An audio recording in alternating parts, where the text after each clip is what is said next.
Bill number 21 of 2023 was published by Kenya Gazette Supplement number 75 of May 24, 2023, was considered and passed by the National Assembly on 23rd August 2023, and therefore, thereafter, referred to the Senate for consideration in accordance with the provisions of Article 110(4) of the Constitution.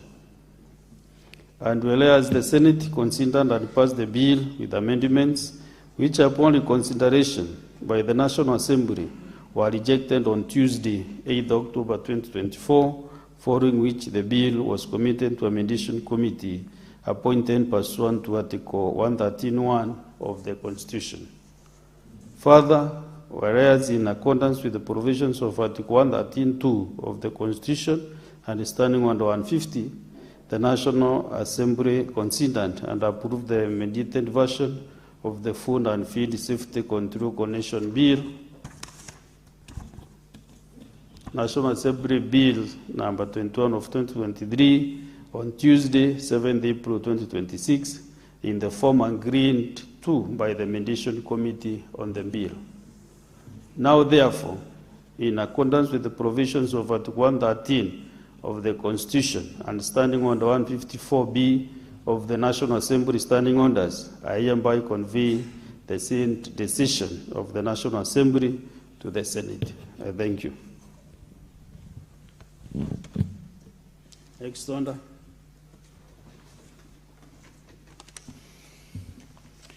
Order number 4, petitions. Next order.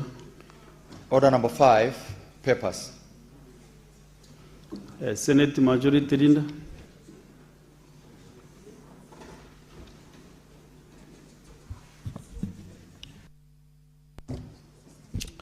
Thank you, Mr. Speaker. I beg to lay the following papers on the table of the Senate today, Tuesday, the 21st of April, 2026.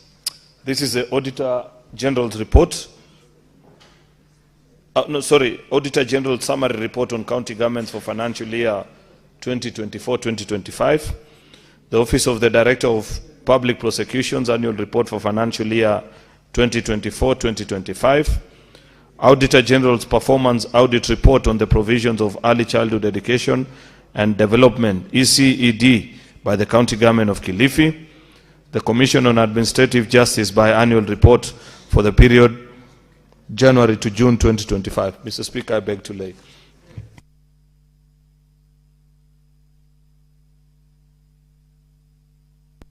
The Chairperson, Standing Committee on Loans, Transportation and Housing. Vice Chair or a member.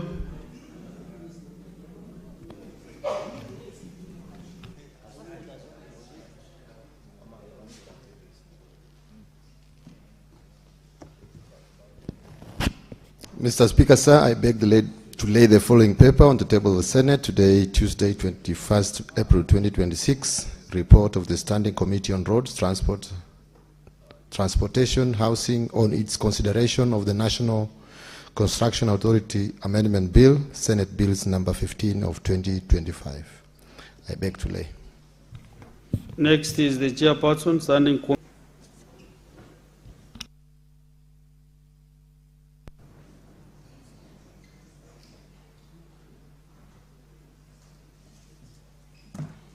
Thank you, Mr. Speaker. I beg to lay the following paper on the table of the Senate today, Tuesday, the 21st of April, 2026.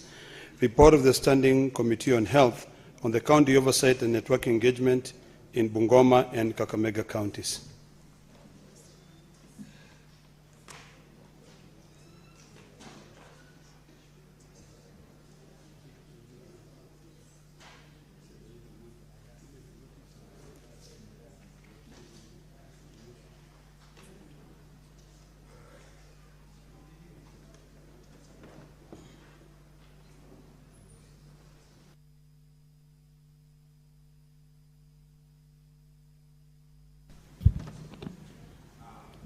Under Senators, before we go to the next order, to the business of the day, I have these other communication on visiting members of the Mumbi Nyakenywa Nadingira Committee.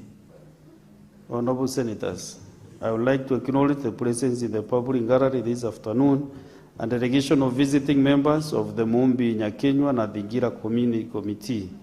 The delegation is in the Senate on a courtesy call to Senator Karen Nyamu, MP. I request each member of the committee to stand when called upon so that you can be acknowledged in the Senate tradition.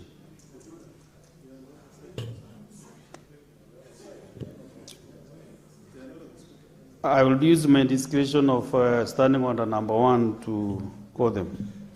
Tabitha Mutero, who is the Chiarindi from Kasarani. Indi Dingendo, who is Vice Chiarindi, Embakasi West. Agnes Nyambura, Secretary, Kasarani. Juria Nyambura, Chairperson, Westlands. Nancy Ann Murevi, Treasurer, Starehe. Lucy Gidimbiri, Chairperson, Roysambu. Susan Kamiti, Chairperson, Embakasi Central. Lucy Wanjiku Waweru, Chairperson, Dagoleti. Anne Wamboi Geshau, Chairperson, Lualaka. Josephine Wajiko Mudhioro, Chairperson, Dagoleti South. Mire Moi, Chairperson, Madale. Saidi Khadija Muya, Muslim Rinda. Margaret Wamaida, Member, Dagoleti North. Anne Jerry Waweru, Member. Naomi Wamboi Derito, Member. Mary Mumbi Murua, Chairperson, Embakasi South. Lina Mumbi Geshiki, Chairperson, Langata. Jane Jerry Mukora, Chairperson, Embakasi East. Nancy Wajira Jerry, Member. Florence Waboi Ndungu, Member. Martha Njambi, Chairperson, Kibra. Rebecca Nyambura, Member. Hana Waweru, Member. Esther Kariuki, Chairperson, Makandara. Damaris Mukami, Chairperson, Kamkunji. Wajudi, Chairperson, Embakasi North. And Boniface Masharia Bo, Office Clerk. On behalf of the Senate and on my own behalf, I extend a warm welcome to you and wish you a fruitful visit. Thank you. So, Senator Karen Nyamu, because of the honor of these gracious ladies, I will give you 2 minutes, precisely 2 minutes to welcome them.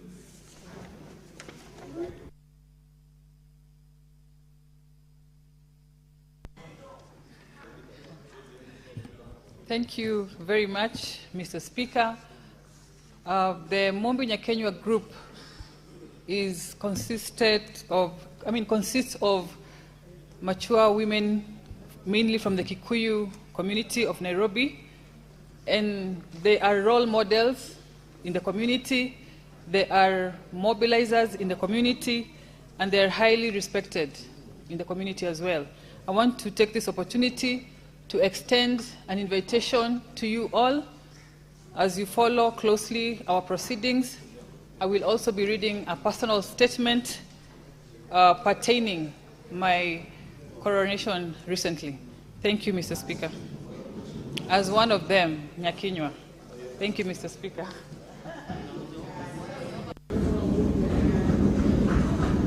Next order.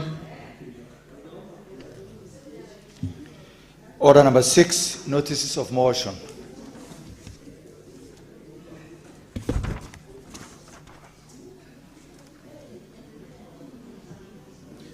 There is a report of the Standing Committee on Health on the county oversight and networking engagements in Bungoma and Kakamega counties. Chairperson, Standing Committee on Health. Mr. Speaker, sir, I beg to give notice of the following motion, that the Senate adopt the report of the Standing Committee on Health on the county oversight and networking engagement in Bungoma and Kakamega counties, laid on the table of the Senate on Tuesday, the 21st of April, 2026. Thank you, Mr. Speaker. Next order. Order number 7, questions and statements. Honorable Senators, we have a request for statement pursuant to Standing Order 52-1 by the Senator for Naroko County, Senator Rendama Orekina, MP. Mr. Speaker, sir, I rise pursuant to Standing Order 52-1 to make a statement on the matter of national concerns, namely the Senate constitutional mandate to safeguard devolution through accountability and protection of public resources from mismanagement. Mr. Speaker, sir, leadership is a sacred trust bestowed by the people. It is not a personal enterprise for self-enrichment. Governors entrusted with substantial public resources must never confuse county budgets with personal wealth. Accountability is not optional. It is the foundation of public trust. Mr. Speaker, the Council of Governors is reminded that collective posturing cannot shield individuals from responsibilities. Each governor bears personal accountability for the management of their county resources. The law is clear. Misuse of funds, obstructions of oversight, or intimidation of parliamentary institutions will attract individual consequences. Further, Section 19 of the Parliamentary Powers and Privileges Act provides penalties against any person who attempts to undermine parliamentary authority. Governors are therefore urged to act lawfully and responsibly, remembering that true leadership is measured by transparency and service. Mr. Speaker, sir, what we are witnessing today from the Council of Governors is not mere political theater. It is a deliberate attempt to erode the constitutional architecture of checks and balances that underpin devolved governance. When governors refuse to appear before the Senate, they are not defying individual senators. They are defying sovereign will of the people of Kenya, who through the Constitution granted this House oversight authority. Mr. Speaker, the insistence that accountability can only be exercised collectively through council is a distortion of both law and logic. Counties receiving allocation individually spend individually and must account individually. The Constitution did not conceive the Council of Governors as a parallel sovereignty entity. Its purpose is intergovernmental corporations and collective impunity. Mr. Speaker, sir, honorable senators, our duty in this House is not to please the powerful, but to protect the powerless. The people of Kenya sent us here to ensure that every shilling allocated to the counties reaches its intended purpose. Hospitals, bursaries, clean water, roads, and livelihoods. This duty cannot be discharged if those entrusted with the funds parade arrogance before Parliament and refuse to answer questions about their expenditures. Mr. Speaker, sir, this is very important. Colleagues, the Division of Revenue Bill and the County Allocation of Revenue Act, CARA, are the lifeline of devolution. Yet they must also serve as levers of accountability. We cannot, in good conscience, channel billions into counties when those entrusted with the funds treat the Senate with disdain. Until governors demonstrate respect for the oversight authority of this House, approval of those instruments must be withheld. This is not opposition to devolution. It is the strongest defense of this House. True devolution cannot thrive without accountability. Mr. Speaker, sir, Article 96 of the Constitution charges this Senate with protecting the interests of county governments. Protection does not mean shielding improprieties. It means ensuring that citizens are not victims of their mismanagement, of theft or mismanagement. This House exists by constitutional design to keep leadership and leaders honest. Refusal to appear before the Senate is not a mark of strength, but an admission of weakness, fear of scrutiny, fear of transparency, and fear of the truth. Honorable senators, ours is not a call for confrontation, but for accountability through constitutional fidelity. Oversight must not be mistaken for hostility. Allowing defiance to go unpunished sets a dangerous precedent. Devolution was not designed to bring government closer to the people, devolution was designed to bring government closer to the people, not to create 47 fiefdoms immune to security and scrutiny. The Senate must therefore use all legal means available, including withholding allocations, to compel respect for the Constitution. To fund counties without accountability is to betray the very people we swore to protect. Mr. Speaker, sir, in conclusion, this House must send the unmistakable message that accountability is non-negotiable. The Senate powers of the past must be exercised in the service of integrity, transparency, and justice. Until governors appear before this House to account for the billions entrusted to them, we must refuse to pass the Dora and Kara. What we seek is not confrontation, but correction. No defiance, but discipline. Not politics, but principle. The Council of Governors must return to constitutionalism, humility, and service. The Senate, Mr. Speaker, must reclaim its rightful place as a guardian of public trust.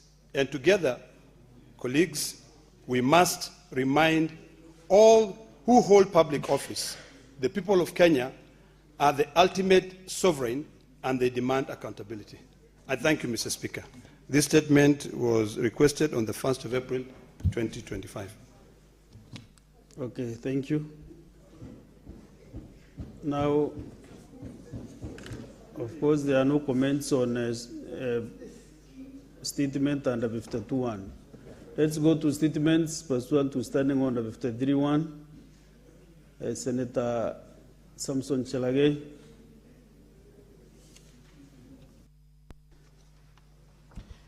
Thank you, Mr. Speaker, sir. Request for statement on the conduct and outcomes of Jukwaa la Usalama initiative. Mr. Speaker, I rise pursuant to Standing Order 53.1 to seek a statement from the Standing Committee on National Security, Defense, and Foreign Relations on a matter of national concern regarding the conduct, financing, outcomes, and overall impact of the Jukwaa la Usalama Forum and the engagements conducted across the country under the initiative. Mr. Speaker, sir, the Jukwaa la Usalama initiative was launched in April 2025 to foster dialogue between citizens, security agencies, and the government on public safety, community policing, and national security. While the initiative was well-intentioned, questions remain about accountability in the use of public funds, the implementation of citizen recommendations, and the actual impact on reducing insecurity across the country. Despite the significant taxpayer investment, insecurity persists across the country, marked by the rising gang activity, especially goonism, and banditry, inter-community conflicts such as cattle rustling and gender-based violence, casting doubt on whether citizens' views were implemented, objectives met, and whether the value for money was achieved. Mr. Speaker, sir, in the statement, the committee should address the following. 1, the total budgetary allocation for the Jukwaa la Usalama initiative, how much was actually utilized, and the committee to provide a detailed breakdown of the expenditure, including costs incurred by county visit. And Mr. Speaker, Meru is still suffering cattle banditry, Mr. Speaker. Number 2, the specific recommendations contained in the report presented to the President in December 2025 following the conduct of the initiative, and whether the reports can be tabled before the Senate or Parliament for scrutiny. So, Speaker, number 3, the concrete implementation plans, timelines, responsible agencies, and monitoring mechanisms that have been put in place to operationalize the views collected from citizens during the forums. Number 4, Mr. Speaker, sir, measures that were taken to ensure that the initiative remained non-partisan and focus only on security matters, unlike what we saw the CS doing politics with. So, Speaker, number 5, how the forums Senator Chelgei. address the strained Order, Senator relationship Chelgei. between the police. Senator Chelgei, you know you are seasoned a senator in this house. Can you read exactly what has been approved for you to read? Because I have observed you handing flavors on your statement. Well guided, Mr. Speaker, my apologies. How the forums address the strained relationship between the police and the civilians and concrete measures implemented to improve trust, accountability and cooperation between law enforcement agencies and communities. Mr. Speaker, number 6, the tangible benefits that accrue to communities at the county and national level as a direct result of the initiative, including evidence of improved coordination, enhanced community policing, or reduced crime. Mr. Speaker, number 7, why the crime rate remains high in various parts of the country, despite the forums being convened, including the continued rise in gang activities and banditry shootings, like the recent one in Marsabit, as well as other reported cases across the country. So, Speaker, number 8, the monitoring and evaluation mechanisms established to assess whether the objectives of Jukwaa la Usalama are being fulfilled and whether the government intends to continue convening similar forums and the safeguards to ensure measurable outcomes and prudent use of public resources. Mr. Speaker, I thank you. Next is Senator of Busia County, Senator Andrew Mtata of Koiti.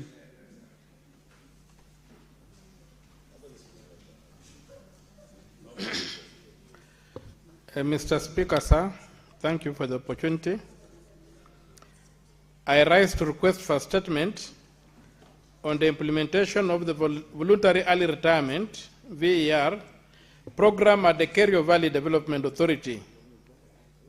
Mr. Speaker, sir, I rise pursuant to a Standing Order 53, Clause 1, to seek a statement from the Standing Committee on Labor and Social Protection on a matter of national concern regarding the restructuring and implementation of the Voluntary Early Retirement program at Kerio Valley Development Authority. Mr. Speaker, sir, the authority undertook staff restructuring in 2018 through a VAR scheme. The program was subjected to legal proceedings, culminating in a consent order that altered the initial retirement terms.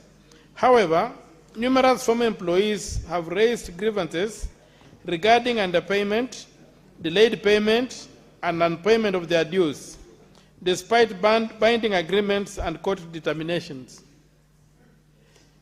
In the statement, the committee should address the following: the total number of KVDA employees who opted for voluntary early retirement program in 2018, those that have been fully paid, partially paid, and those who remain unpaid to date, as well as the total financial obligation of KVDA arising from the VER program and the amount settled so far.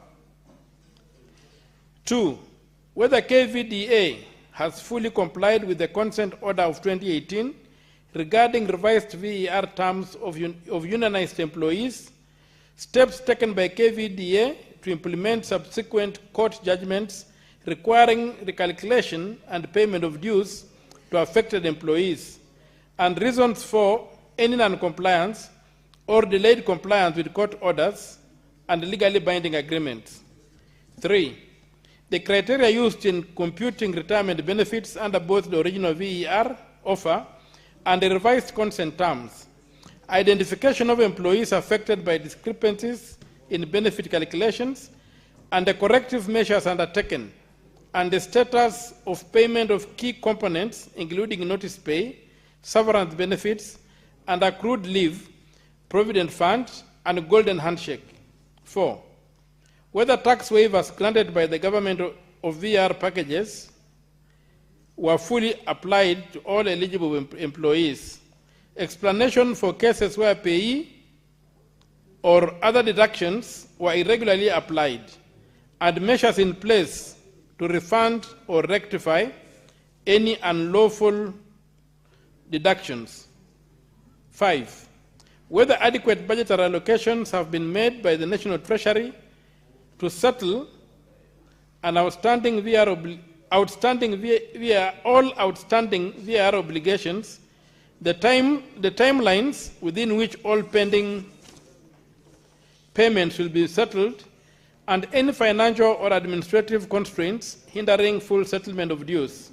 6, the identity of officers responsible for the implementation of the program and any lapses therein, whether any administrative or disciplinary action has been taken against officials responsible for underpayment or delays, and measures put in place to prevent recurrence of similar issues in future restructuring programs within state corporations.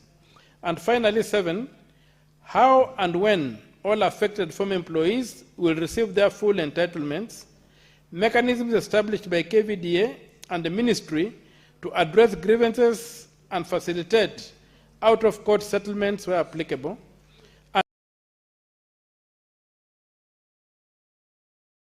and steps taken to ensure that employees are not unfairly locked out due to statutory limitation periods, especially where delays were occasioned by the employer. Signed, Andrew Omtata Okoiti, MP, Senator from Busia, 31st March 2026.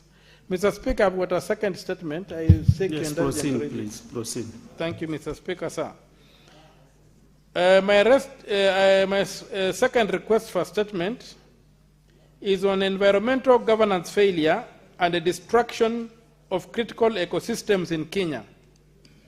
Mr. Speaker, sir, I rise pursuant to Standing Order 53, Clause 1, to seek a statement from the Standing Committee on Land, Environment and Natural Resources on a matter of national concern regarding the alarming deterioration of environmental governance in the country and the widespread destruction of critical ecosystems that continue to expose citizens and counties to severe environmental disasters. Mr. Speaker, sir, in recent years, Kenya has faced escalating environmental crises, including flooding, prolonged droughts, biodiversity loss, and river system degradation, primarily driven by destruction of wetlands, illegal riparian developments, unregulated sand harvesting, and encroachment into protected ecosystems. Urban centers such as Nairobi have suffered recurring floods due to blocked drainage corridors, loss of wetlands, and rapid depletion of tree cover.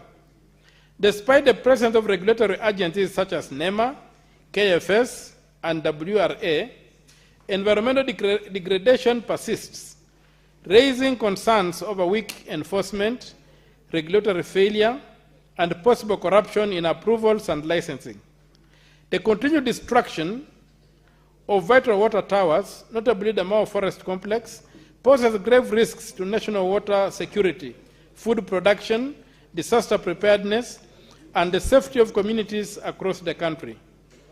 In the statement, the committee should address the following. 1, the extent of illegal developments on riparian reserves, wetlands, and floodplains across the country, including the approvals issued by relevant national and county authorities. 2, the level of environmental degradation caused by unregulated sand harvesting in river systems and the role of county governments and national regulatory agencies in licensing and monitoring such activities. 3, whether major infrastructure and development projects implemented within sensitive ecosystems complied with the environmental laws, including the requirements for environmental impact assessments. 4, the extent of destruction of urban forests, wetlands, and green spaces in major cities such as Nairobi, and measures in place to restore these ecosystems. 5, the actions taken by regulatory bodies, including NEMA, KFS, and WRA, to enforce environmental laws and halt illegal developments. And finally, 6, whether the government intends to undertake a comprehensive national environmental security audit covering water towers, river ecosystems, wetlands, rangelands, and urban ecological infrastructure in order to identify ecosystems at risk of collapse. Signed, Andrew Mtato Koiti MP, Senator from Busia, dated 2nd April 2026. Thank you, Mr. Speaker, sir. Next is Senator Mwenda Kataya, Mofaya. We have two statements. You can link them simultaneously. Thank you, Honorable Speaker.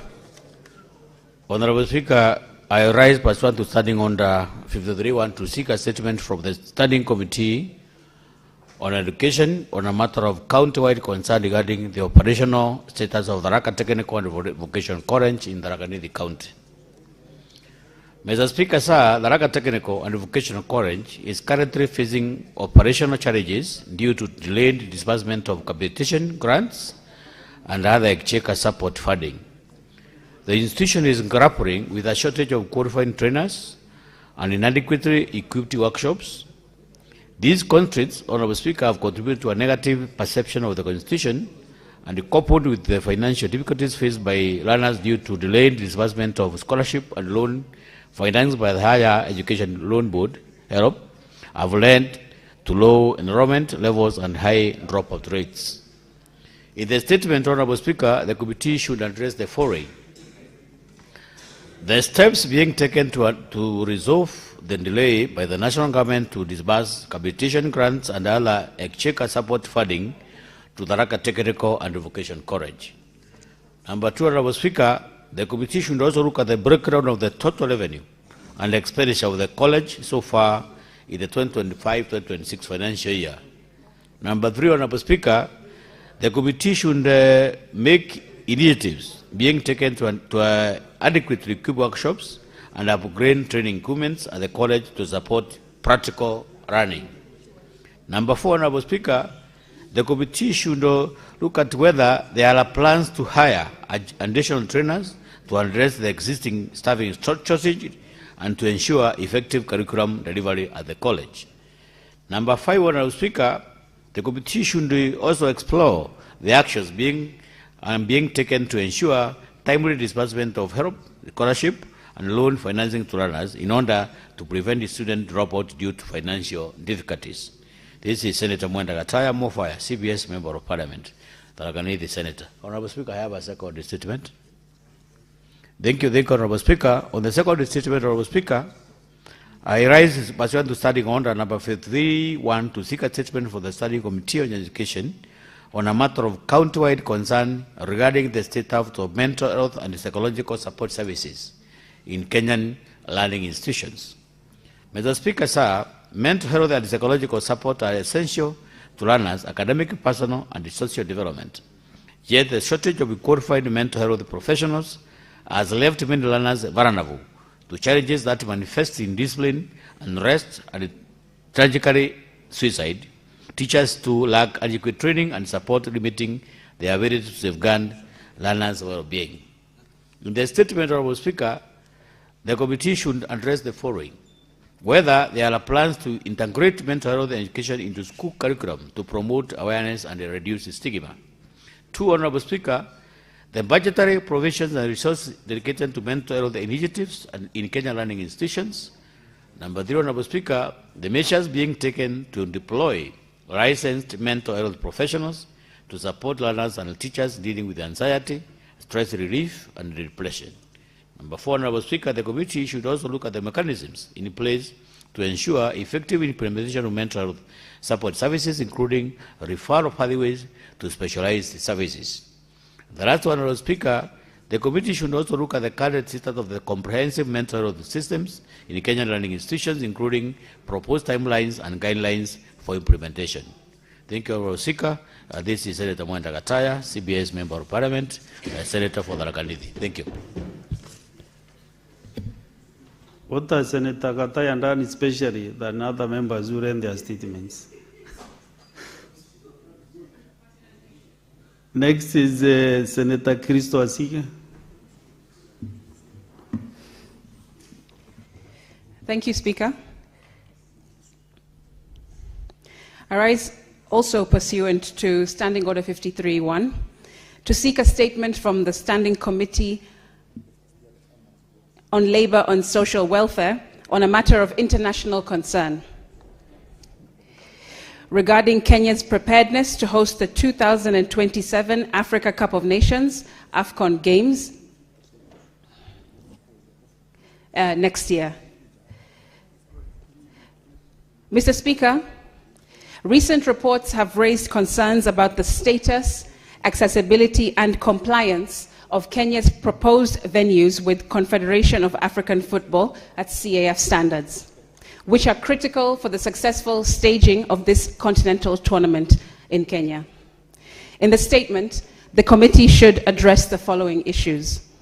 1, the Confederation of African Football report on Kenya's proposed AFCON 2027 venues, including its custodial status, its circulation, and the circumstance surrounding the limited public access of this report.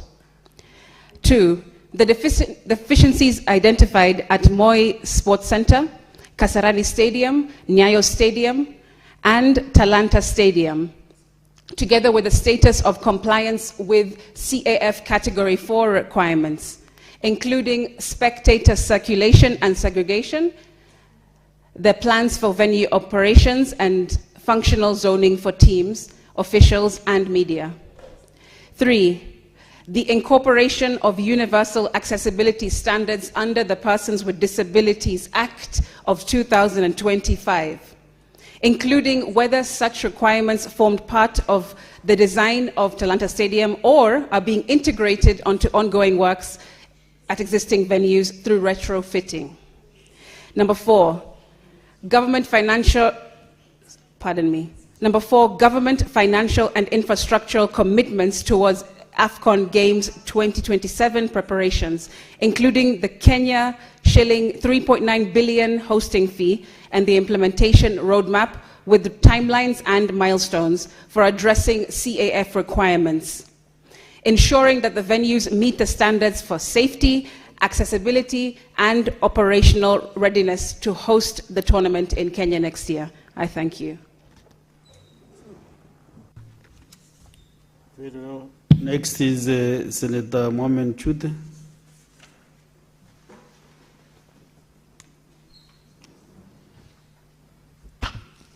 Thank you, Honorable Speaker.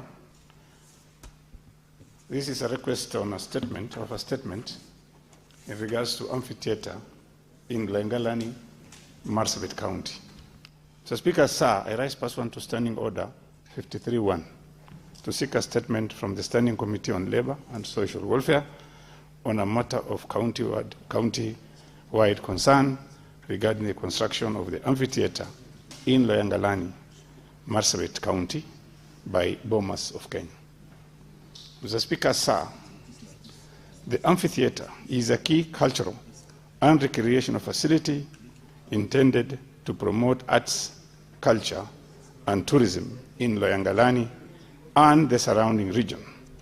However, the project has stalled, raising concerns about delays, financial management, and accountability. Residents and stakeholders are particularly concerned about the contractor's engagement. The total contract sum should be known, the project timelines, and the reasons for stalling of the construction works. In the statement, the committee should address the following 3 issues. Honorable Speaker, issue number 1 is the contractor who was awarded the project should be known, the criteria used in selecting the contractor, the total contract sum, the date of commencement, and the expected date of completion. Number 2, the current status of construction and percentage of completion of the project, the amount of money paid to the contractor to date, and the reasons for stalling of this particular project. Honorable Speaker, finally, number 3, outline the Bomas of Kenya should give us a plan to resume and complete the construction of the amphitheater, including the revised timelines, budgetary provisions, and measures in place to ensure accountability, value for money, and timely completion of the said facility. Thank you very much, Honorable Speaker. Next statement by Senator Minda Kibwana is defunct. Next is Senator John Medu. That statement is dropped. Next is Senator for Kitui County, Senator Enoch Wambua.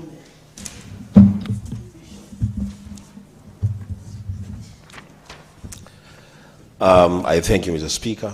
Mr. Speaker, I rise pursuant to Standing Order 53-1 to seek a statement from the Standing Committee on Justice, Legal Affairs and Human Rights on a matter of national concern regarding the status of the ongoing mass voter registration drive.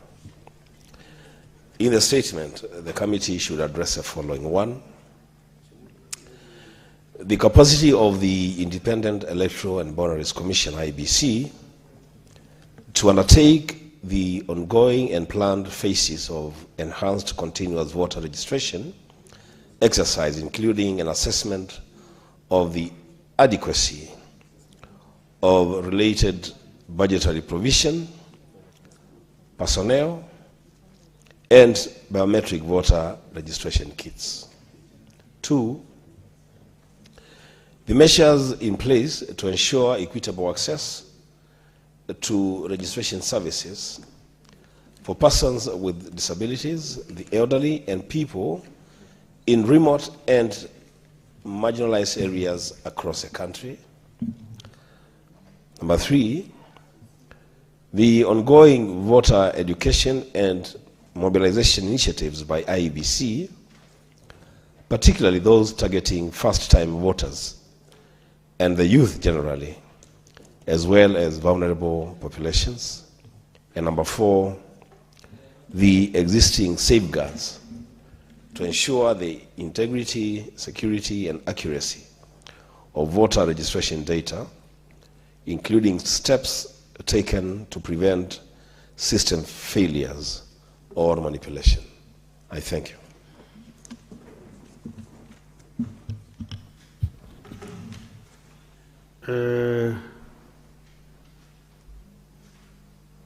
I'm tempted to give Senator Karen Nyamu to make a personal statement, then we'll go to comments on the statements. Under 58. Proceed.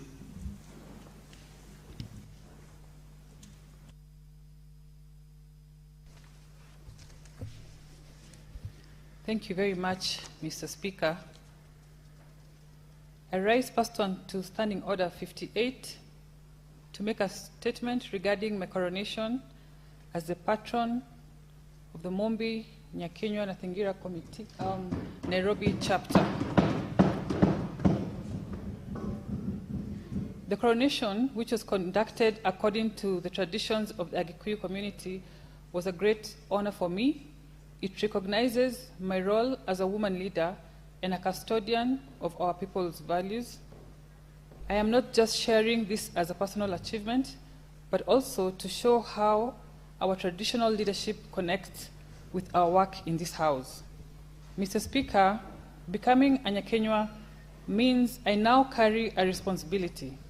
It calls me to serve with renewed honesty, wisdom, and selflessness, values that have guided our people for generations.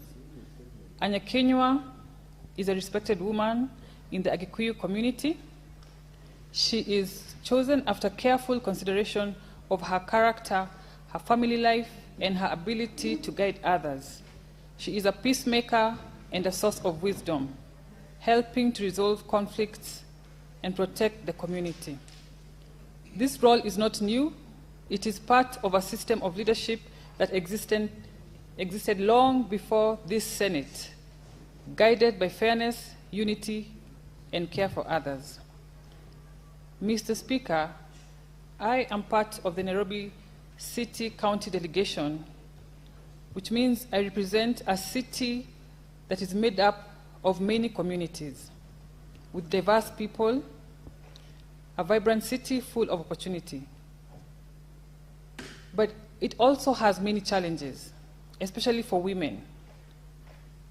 We have very hardworking women struggling to make ends meet as they drive our economy. We also have young girls facing challenges in accessing education and healthcare.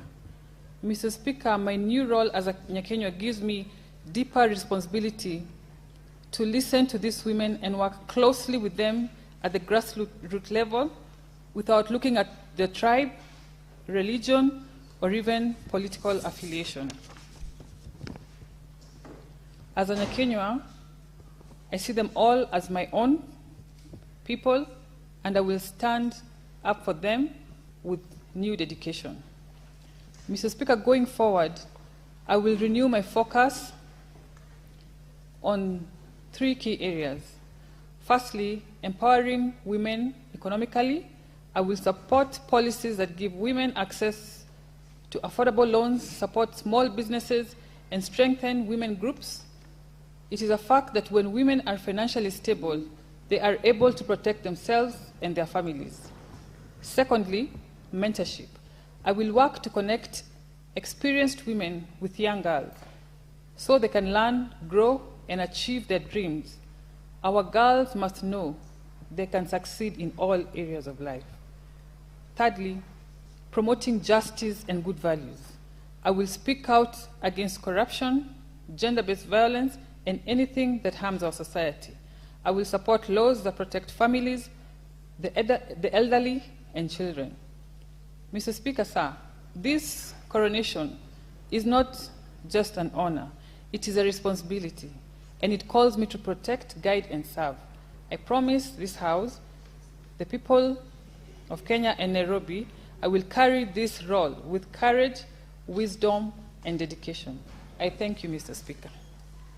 Well, now let's take the next maybe 15 minutes on comments on statements. So any senator likely to get the 2 minutes, to should use 2 minutes, strictly 2 minutes. Let's start with Senator Manzo.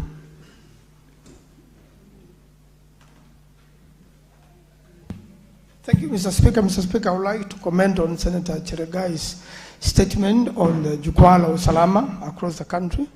Mr. Speaker, I monitored what was happening with the Jukwaa la Usalama, and you remember when we were in the National Assembly, when we made the budget, we used to have committee of supply, whereby every single item the government was going to spend on was already in the budget, Mr. Speaker.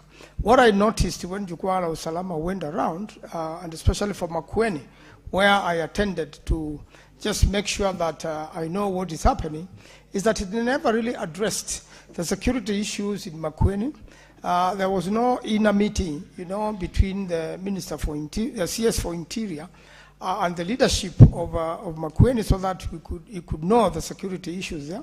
Mr. Speaker, Makueni as a Mombasa road, which goes for 300 kilometers and is used by many people. It has crime, and on the other side where we border with the Kitui, there are challenges which used to happen when animals cross over or during the dry season from our neighbors, and sometimes could be potential for conflict. And also, there be the railway line and the highway. Mr. Speaker, that has its own challenges of security, and especially if Kenyans could be alert on possible terrorism, Mr. Speaker. Therefore, I found that it was a political meeting. It didn't conclude on anything. One of the most important issues happening in Makueni is in a case murder takes place. Instead of having the proper investigation, those who are highly connected or are able to use money, they are able to make sure that although a member of your family has been murdered by another member, maybe of land issues, at a lot of times the investigative arm of DCI and the police are the one dining with the criminals, and every time their families and myself. Senator Okenyuri. Thank you, Mr. Speaker. I wish to support the statement by Senator Gataya Mofaya on mental health in schools. Mr. Speaker, before I comment, I want to acknowledge that Senator Mofaya has been very consistent in bringing to the House matters that touch on education, which is something very dear to me. And so anytime this comes up, I have to comment about it. Mr. Speaker, mental health is often overlooked because we are bringing up children in school who are majorly focused on their normal trainings, and little do we give attention to what goes on with their lives away from the training that they are being taken through by their teachers. So I feel that this is a very weighty statement that the Ministry of Education needs to look at and have mental health support to learners who are experiencing these challenges so that they are able to focus on their academic work and also thrive as young people who are going to be leaders in this country, Mr. Speaker. And finally, I speak on Senator Wambua's statement on the status of mass voter registration. So far, I think the young people are doing very well in coming out to participate in this exercise because, Mr. Speaker, for the young people out there, women, men who are actually looking to elect their leaders, it first begins with being a registered voter. And I personally led by example. The other time I was in my constituency, I led a group of people to go and register as voters. And I can tell you, Mr. Speaker, we are having so many people who want to participate in this civic process. It's one way of making the proposals or changes you want to bring about, Mr. Speaker. And finally, I think we need to incorporate the aspect of civic education so that the masses understand. Senator Edwin Sifuna. Speaker, I wanted to comment on the statement from the Senator of Nandi, but I wanted to let this House know that we had actually submitted a motion of adjournment to discuss what happened to Senator Ososi. It is quite heartbreaking, Honorable Speaker, because this is the first day we resume after that incident. We were hoping to get opportunity to have that conversation. I'm told that the Speaker has not approved, and as somebody pointed out, Honorable Speaker, up to today, the leadership of this House has not communicated on something that happened to one of our colleagues. It's quite disappointing and sad. Honorable Speaker, let me just address the question of voter registration that Senator Wambua has brought. You know, Speaker, as a leader of a political party myself, we have run multiple registration drives in previous elections, and we know just how difficult it is, which is why, Honorable Speaker, I want to take this opportunity to commend the young people of this country who have decided that they are going to run this registration drive themselves. There's a young man on social media, Honorable Speaker, called Allen Zademba. If there was ever a person in this country who deserves a state commendation, it is that young man who has mobilized the Tukokadi movement. Mr. Speaker, you'll remember a few years ago, this country actually awarded a HSC, a head of state commendation, to somebody for simply standing in a line holding a bag of githeri for voting. So what Alan Zademba has been able to achieve in terms of registration of over 1 million young people in a very short space, I think even these titles that some of us have should be given to people like Alan Zademba because of the civic education that he's doing there. And at a fraction, Honorable Speaker, of the budgets that we see from IEBC. I just want that in that statement as well, the committee addresses some of the concerns that we have seen. First of all, this commission that is headed by Rasta Zetekon is very poor in communication. There was a lot of confusion when they told us the issue of people who registered prior to 2012. We need them to communicate with clarity, Honorable Speaker, and address some of the concerns that we have heard from the ground, including, Honorable Speaker, allegations of registration of foreigners, especially in the border. Very well.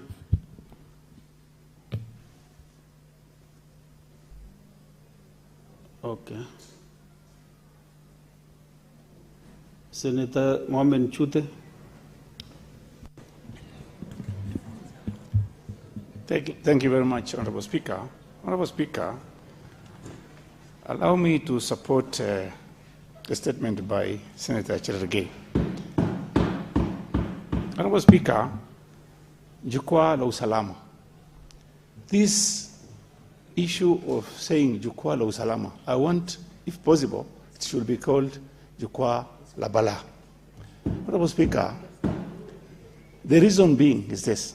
Just yesterday, a young man who went to Merile from Nairobi buying, of course, livestock. He's a livestock trader. His name is Ailia Irbaye Konse. Was killed yesterday. As you are aware, Honorable Speaker, we have issues between Isiolo, Samburu, Meru, Marsabit, and Laikipia County. Problems every day. If this Jukwaa la Usalama was really bringing Usalama to us, why do we still have this problem? I think the committee, security committee, should move very, very fast to ask the CS to come before that committee and explain to us what Usalama means. Honorable Speaker, if you look at abductions, in Marsabit County, so many people were abducted, young, energetic people. Just recently, they killed a young man. They abducted him from Oda, which is about, I think, about 15 kilometers from Moyale town. And he was found dead about another 100 kilometers away. Is this really Jukwaa la Usalama? Honorable Speaker, as you are aware, today we have another problem. Wajir County has invaded Marsabit County. They've started a project in Marsabit County.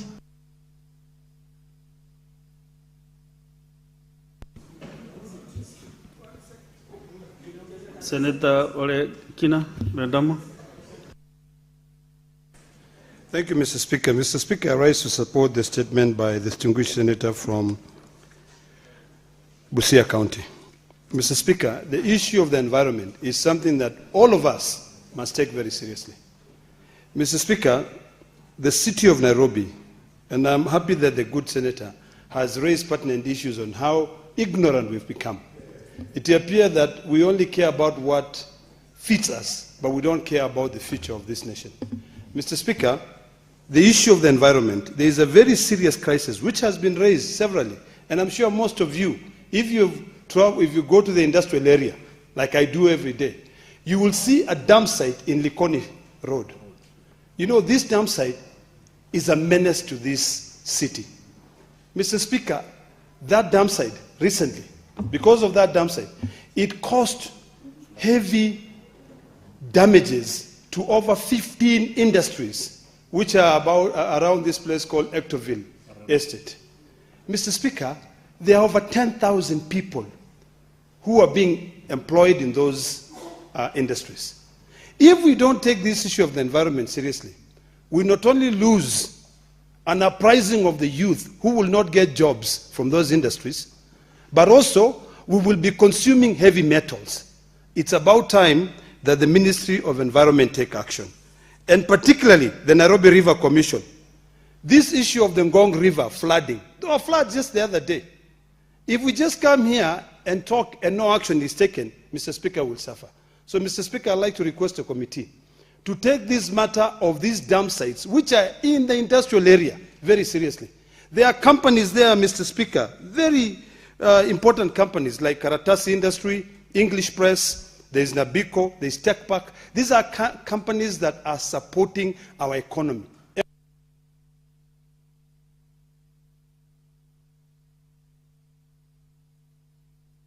Senator Dr. Mboni Karware. Thank you, Mr. Speaker. Mr. Speaker, the statement on AFCON by Senator Sige is very important. However, I notice that she's more keen on infrastructure. To succeed at AFCON, the infrastructure will help us in hosting and for the entire tournament. It should also concern the committee that we be told the investment into the national team Harambee Stars, Mr. Speaker. We'd like to know how much money has been invested into the team, how the team is going to be accommodated. Mr. Speaker, if there are any incentives, let the committee be told so that we don't leave it at the whim of politicians to start saying the top scorer, every time you win, I'll give you this many millions. We don't want that kind of arrangement. We want a proper budget. If there is an incentive, it be clear to players that if I score, I'll get this much. And if we win as a team, we will get this as an incentive, Mr. Speaker. Mr. Speaker, finally, on the statement by Wambua, I want to congratulate Kakamega for coming number 3 as of now, led by Nairobi, Kiambu, then Kakamega, and Nakuru. Mr. Speaker, to large counties like Kakamega and Kiambu, we would like the government to make it possible, because the distances from voters' homes to polling station is vast, to make it possible so that we have mobile registration running to the nearest shop.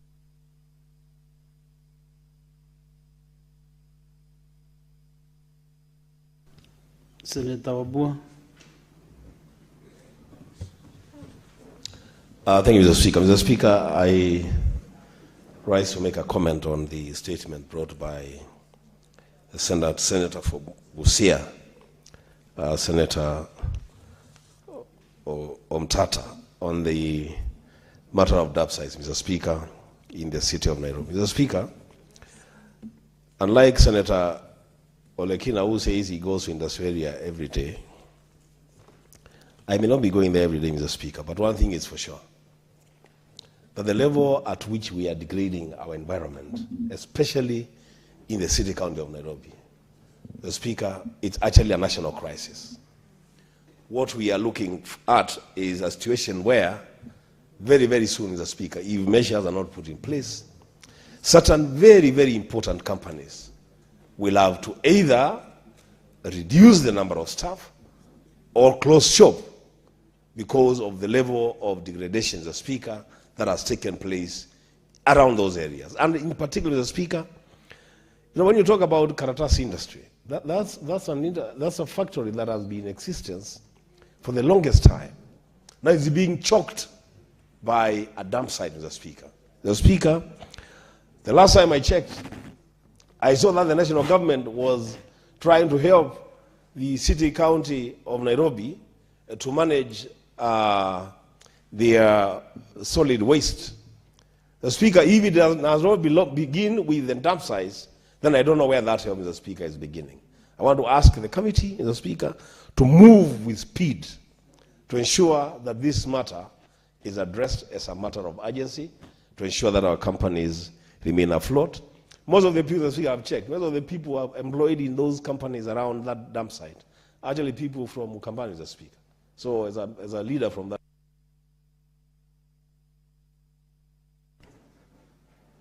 Honorable Senator Zavdiara, is 2 minutes is too short a time.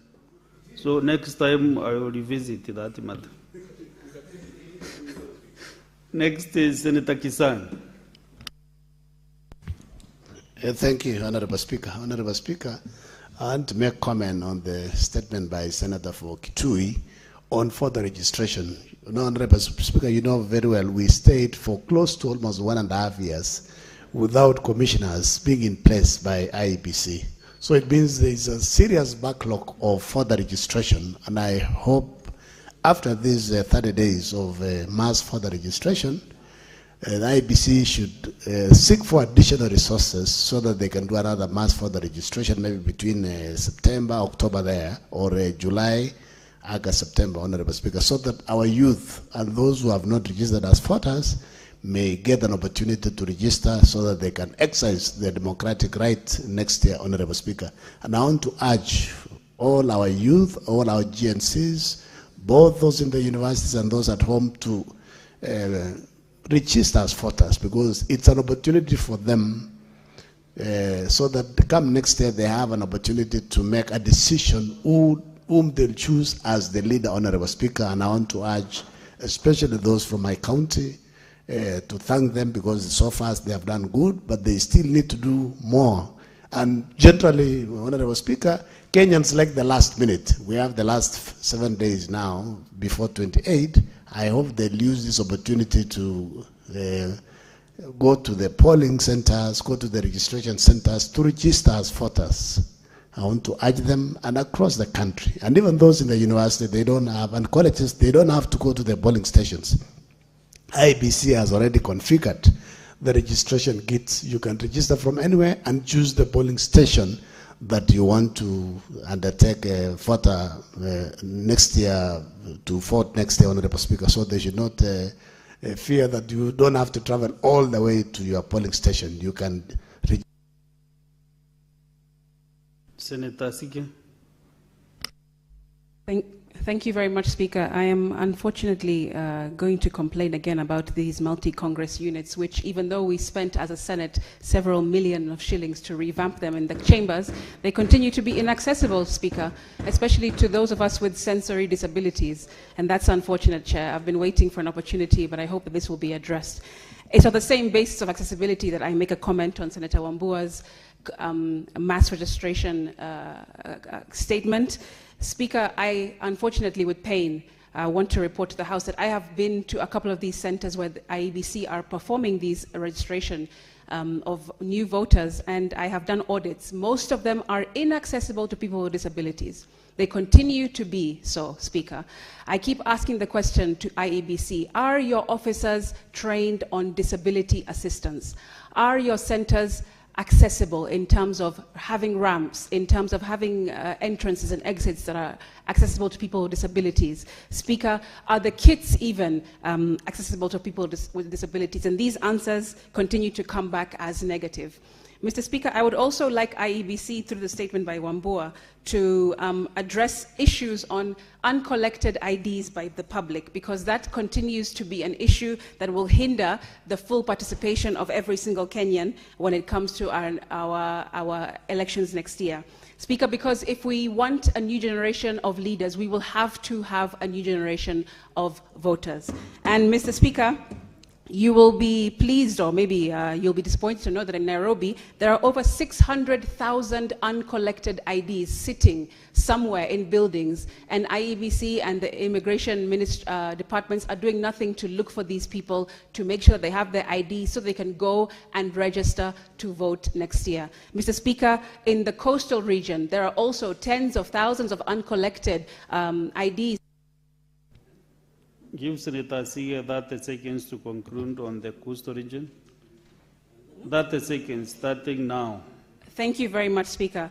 I was saying that on the coast, data shows that in Mombasa, for example, Kilifi actually is leading with 14,000 uncollected IDs, and it's followed by Mombasa with 10,025 uncollected, Kwale with 3,683, Taita Taveta with 1,436, Tana River with 1,278, and Lamu with 1,049 uncollected IDs. And in the West, Speaker, Kakamega, that is, Vihiga, Bungoma, and also Busia, has 7,965, 2,388, 7,145, and 4,008 uncollected IDs, respectively, in the Western region. And it continues, Speaker. So when we discuss voter registration, and if we want to do it at mass, we also need to understand and address the issue of uncollected national.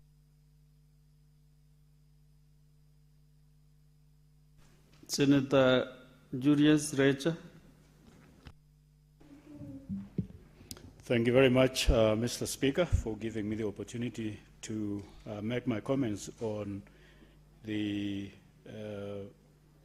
reports by Morfire or Gataya about mental health. Mental health continues, as mentioned by one of my colleagues, to be ignored and to be not understood. But it is all because we refuse to make awareness of it, even if we know. This needs to be sensitized in schools and also in communities, and that calls for provision on budgetary so that there is effectiveness of the sensitization and so on. And then a system should be mechanized such that it is a system that is workable. And then secondly, I would like to make a few comments on the report given by Ecoiti of Busia County on the environment or destruction of environment. It is sad that some of the erosions and destruction of environment is made by people that are just doing it purposely. They encroach rivers, they encroach forests, they encroach public places, and so on, and therefore this becomes a destruction to ecosystem. Honorable Senators, I think we have done our 15 minutes, actually now 25 minutes. So I want to give the minority leader, you have 2 minutes, and then we conclude on comments, on statements. You said you would... Sorry? You said you would increase... But no, even you are wasting those minutes we are trying to save. Why don't you go straight to your comment? Asante mstahiki, Speaker. Mstahiki Speaker, kwanza nataka kuunga mkono ile statement ambayo imepeanwa na Mofaya, Senator Mofaya. Na Speaker, ni kwamba hivi mawiki yaliyokwisha ya juzi kumekuwa na mvua nyingi sana katika nchi yetu. Hususan tukizungumzia habari ya mahali kama hapa Nairobi tunapofanya kazi, ni kwamba Nairobi ilikuwa na mvua nyingi na tuliona dalili nyingi sana za uharibifu wa mali za watu. Mimi nataka kugusia tu kama hii Teto Truck Industries ni kampuni ambayo iko na mali nyingi sana na ilikuwa mojawapo ambayo iliathirika zaidi kwa sababu ya haya maji. Tumeona magari yakichukuliwa, tumeona properties zao pia zikiweza kuharibika na haya maji ambayo yalikuwa yanatembea kiholela holela kila mahali. Na Speaker, hii imesababishwa na ile dump site ama pale mahali panatupwa takataka. Na hizi takataka hizi zikiwa zinatupwa huko pande za industrial area, maeneo kama ya Likoni Road na vile vile pia Ngong River. Hii ni mikondo ya mito ambayo yote imetupiwa takataka mpaka kumekuwa na uzito wa yale maji kuweza kutoa hizi takataka. Na hii yote uharibifu wote huu umeletwa na uzembe wa kazi wa mtu ambaye anaangalia mazingira hayo katika Nairobi River Commission. Huyu mtu anafanya kazi ndani ya Nairobi River Commission. Hakuna kazi yoyote anayofanya pale ndani isipokuwa kukaa tu namna hii bila kazi haiendelee.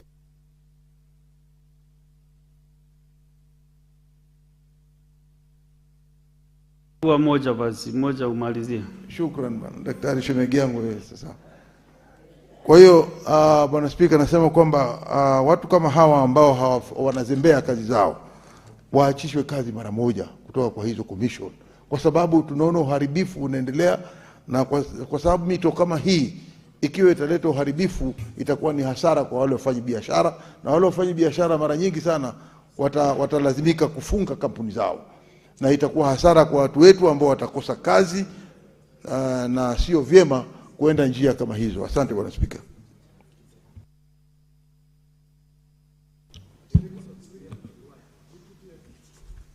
Honorable Senators, now I want to defer order number 8. Then you go to order number 9, clerk. Order number 9, motion, report of the proceedings of the Artificial Intelligence Conference on the role of parliaments in shaping the future of responsible AI held from 28th to 30th November 2025 in Kuala Lumpur, Malaysia. Resumption of debate. Mover to reply. The Enoch Kombua.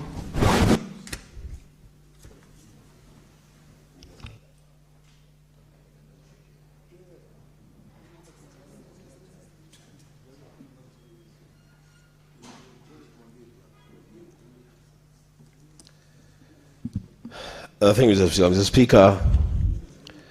I beg to reply on the report of the proceedings of the Artificial Intelligence Conference on the role of Parliament in shaping the future of responsible AI, held from 28th day of November to the 30th day, 2025 in Kuala Lumpur, Malaysia. The Speaker, I want to take this opportunity to thank my colleagues that took time and applied themselves and their intelligence, Mr. Speaker, to make comments on this report. And Mr. Speaker, it is my wish and my desire that a lot more senators would avail the opportunity to apply themselves to this, but Mr. Speaker, because time will not allow that to happen, I want to say that those who had an opportunity to comment, then they did it for the rest of us. And that, Mr. Speaker, I hope that going forward, the Kenyan Parliament and the Senate in particular, the Speaker, will take very, very keen interest on matters AI, because that's where the future is going, Mr. Speaker. That's where the world is going. Mr. Speaker, as I reply, I just want to maybe just caution all of us, including myself, that this AI, Mr. Speaker, even as it develops with time, Mr. Speaker, it's breaking new grounds in terms of personal relationships. In fact, it has now moved from interpersonal relations among us people who are living. Now it's even gone to a level, Mr. Speaker, that people are able now to converse with the dead using AI, Mr. Speaker. Mr. Speaker, I'm saying that Parliament must, Mr. Speaker, begin to apply ourselves on how to regulate the use of responsible AI in the chambers and outside the chambers, in our public lives and private lives. Mr. Speaker, I beg to reply.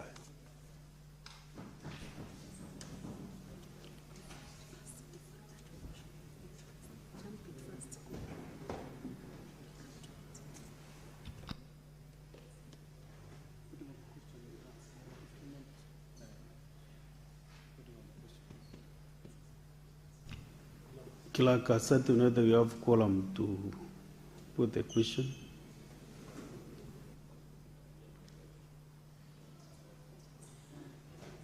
Okay. Also, I want to make the determination that this matter does not affect counties. And therefore, I want to put a question. Honorable Senators, I put the question. Aware that Article 96(1) and 3 of the Constitution mandates the Senate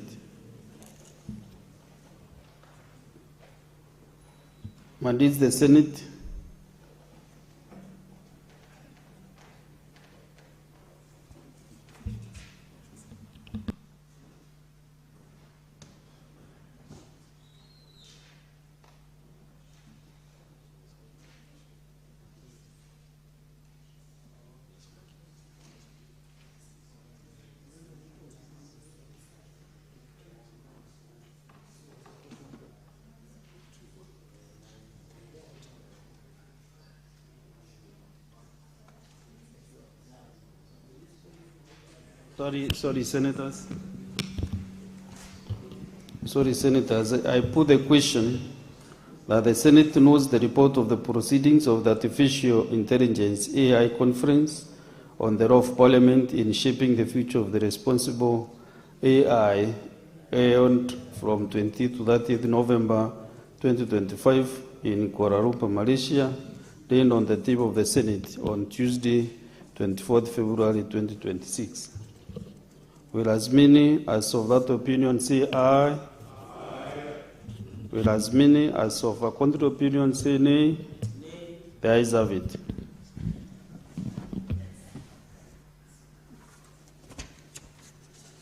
After that business, honorable senators,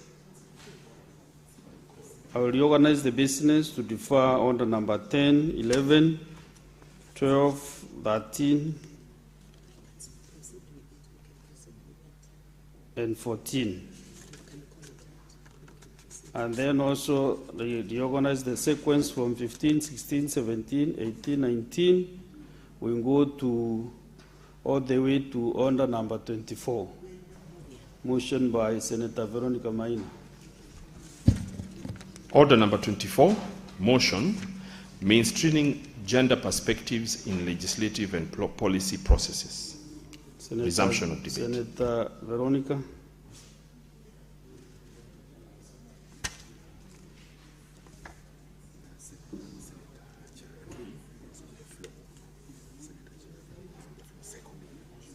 Yes, Senator Chalege, you are on the floor to seconding the motion.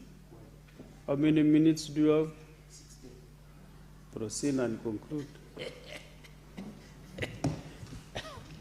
Mr. Speaker, thank you very much. I was continuing to second the motion on the mainstreaming gender perspective in legislative and policy processes.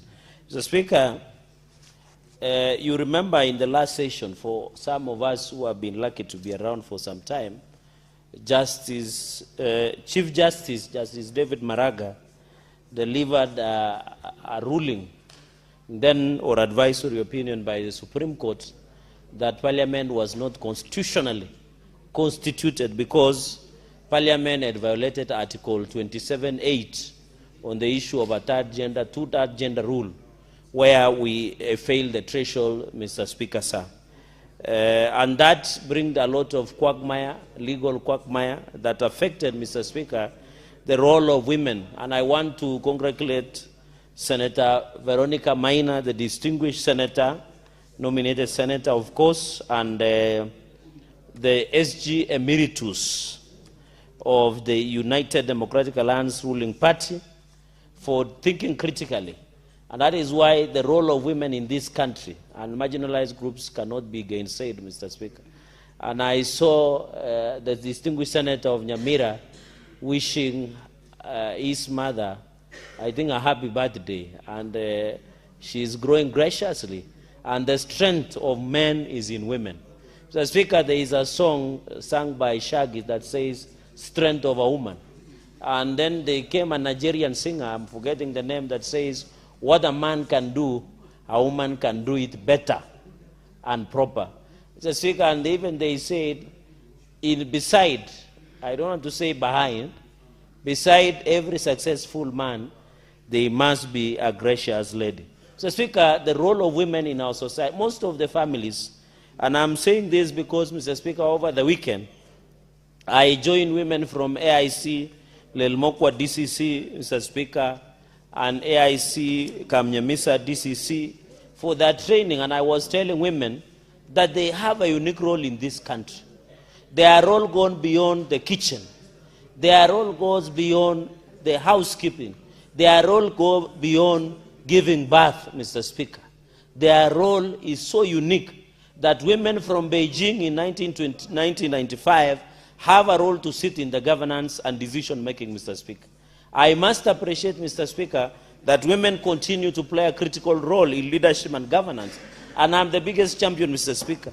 It has to go on record that last session, when I was the chair, and I wish my successor of Justice, Legal Affairs and Human Rights would give you space, because, Mr. Speaker, he failed following up on the legacy. I left because when I was the chair of JLAC, I left a legacy report that the implementation of two-third gender rule must be implemented by Justice, Legal Affairs and Human Rights. But I know Senator Sigei, as a good man, is a great champion of women's rights, I know he will ensure it is being pushed through and complied, Mr. Speaker. So women, wherever you are, we are proud. And just to present, I want to challenge women, Mr. Speaker. There is this issue of ongoing registration of voters. I want to encourage women wherever they are. Go and register as a voter. And we challenge, Mr. Speaker, we challenge all the women, wherever you are, register as a voter and vote, Mr. Speaker, so that you can be part of decision. I want to discourage women, Mr. Speaker, from waiting for tokenism, Mr. Speaker, in leadership, Mr. Speaker. The only way women can stop that is getting registered, vote, and run for these offices, Mr. Speaker. That is when you will be part and parcel of, like what is happening in Rwanda, Mr. Speaker. Women there are doing very well, Mr. Speaker, because we hear some horrendous, Mr. Speaker. Mr. Speaker, we hear some funny stories, Mr. Speaker, scary stories, that some political party honjos take advantage of our women and girls before giving them nomination, Mr. Speaker. We want to challenge. And I know it's not all parties, but a few, Mr. Speaker, who are errant, that are taking advantage, Mr. Speaker. The only way we can stop that is for women to go and register as voters in Meru, in Nandi, and across the country, run for those political offices, Mr. Speaker, become elected, and they can participate in the decision, Mr. Speaker. And that is why I'm happy. I saw, Mr. Speaker, in this Nico Kadi campaign, although it has been hijacked by some political tribalists, Mr. Speaker, who are trying to use it, this Nico Kadi campaign is very good because I've seen equally men and women are the one pushing Nico Kadi. I wish they would have remained neutral, Mr. Speaker, without being hijacked by political party who are trying to look for political, they are doing what you call political ambulance chasing, Mr. Speaker. Mr. Speaker, let me give the House the 2022 general election. Out of Mr. Speaker, in National Assembly, 80 women out of 345 members were elected, including 47, Mr. Speaker. This only translates to 23%. So National Assembly is unconstitutionally constituted because it does not meet the threshold of Article 27A, Mr. Speaker, 27.8, Mr. Speaker. Another 27.3 and 4, Mr. Speaker, that says women and men have the right to equal treatment, including the right to equal opportunities, political, economic, and cultural and social spheres, Mr. Speaker. Mr. Speaker, for us who are Christians, it has to be noted that the greatest supporters of Jesus Christ were women. Even the people who visited first the tomb, Mr. Speaker, were women. Where were the men? They were still sleeping, Mr. Speaker. Mr. Speaker, or they were doing morning glory. Mr. Speaker, the point I'm trying to say is that the greatest supporters of the greatest supporters of Jesus Christ's gospel, who acknowledge, even if you read the Bible, Mr. Speaker, were women. They played a crowd role, Mr. Speaker. When the Jesus of Nazareth was spreading the gospel. So 80 women were elected in 2022, that reflects to 23%. This is against, Mr. Speaker, for members to understand, 49.12% of the registered voters in 2022, out of 22.1 million registered voters in Kenya, 49.12% were women. Despite that the population of women in this country, Mr. Speaker, is 50.6%. So there is still a challenge that women need to register. Senate, the members of the female gender in the Senate, female senators, are 28.4% against 67 senators, Mr. Speaker. MCS, we are doing very bad. MCS plus nominated and elected is 33.5%, Mr. Speaker. Only 6.2% of women elected MCS are directly elected MCS, Mr. Speaker. I know there are some region, I don't know whether it's based in culture, is it the thinking, Mr. Speaker, that the women are yet to be elected, Mr. Speaker, because I've seen it depends. Even, for example, Mr. Speaker, in 2007, and I want to challenge women because this issue of women gender parity Although we don't want to call it women issue, it's gender parity issue, Mr. Speaker. It is issue of gender. Even in 207, Mr. Speaker, when even, Mr. Speaker, the issue of gender or women sits at camp. I remember in Nandi, Mr. Speaker, we elected Dr. Sally Kosgei, who went on to become one of the prolific political leaders in this country, and a well-read, Mr. Speaker, from Ivy League colleges and universities, and she was a former head of public service and a member of Aldai constituency, Mr. Speaker. Even there are a number of, even colleague Professor Margaret Kamar was elected, Mr. Speaker. There was a lady called Pepeana Mama in Eldoret South. In fact, Mr. Speaker, contrary to the belief that Kalenjins don't elect women, is a misnomer. Out of 15 women that were elected in 2007, almost more than a half were from Rift Valley, including from your county, Mr. Speaker. People like Lorna Laboso, people like Joyce Laboso, may they rest in peace, Mr. Speaker. And I was watching yesterday. Okay, I'm coming there, Mr. Speaker. You know I'm the darling of women senators today on the afternoon. So the show is mine, Mr. Speaker. Mr. Speaker, even Senator Joyce Korir has been elected, Mr. Speaker, from the lowest level, MCA, Deputy Speaker, the elected member of county in Bomet is now nominated senator. He has set her highs to become the member of parliament of Bomet Central, Mr. Speaker. Even Senator, and also Mayor, she was also a mayor, Mr. Speaker. Even Senator Peris Tobiko was elected for 10 years, Mr. Speaker, in Kajiado, Mr. Speaker. And has set her highs to become the governor of Kajiado, Mr. Speaker. And I want to ask my friend Kato, since he is the State House Controller, and the President, we are giving him 2 terms, to just remain as a State House Controller so that we can give Senator Peris Tobiko, Mr. Speaker. Senator Crystal Asige, one of the prolific leaders, she has pushed for a bill, an act of parliament, which was signed by the President.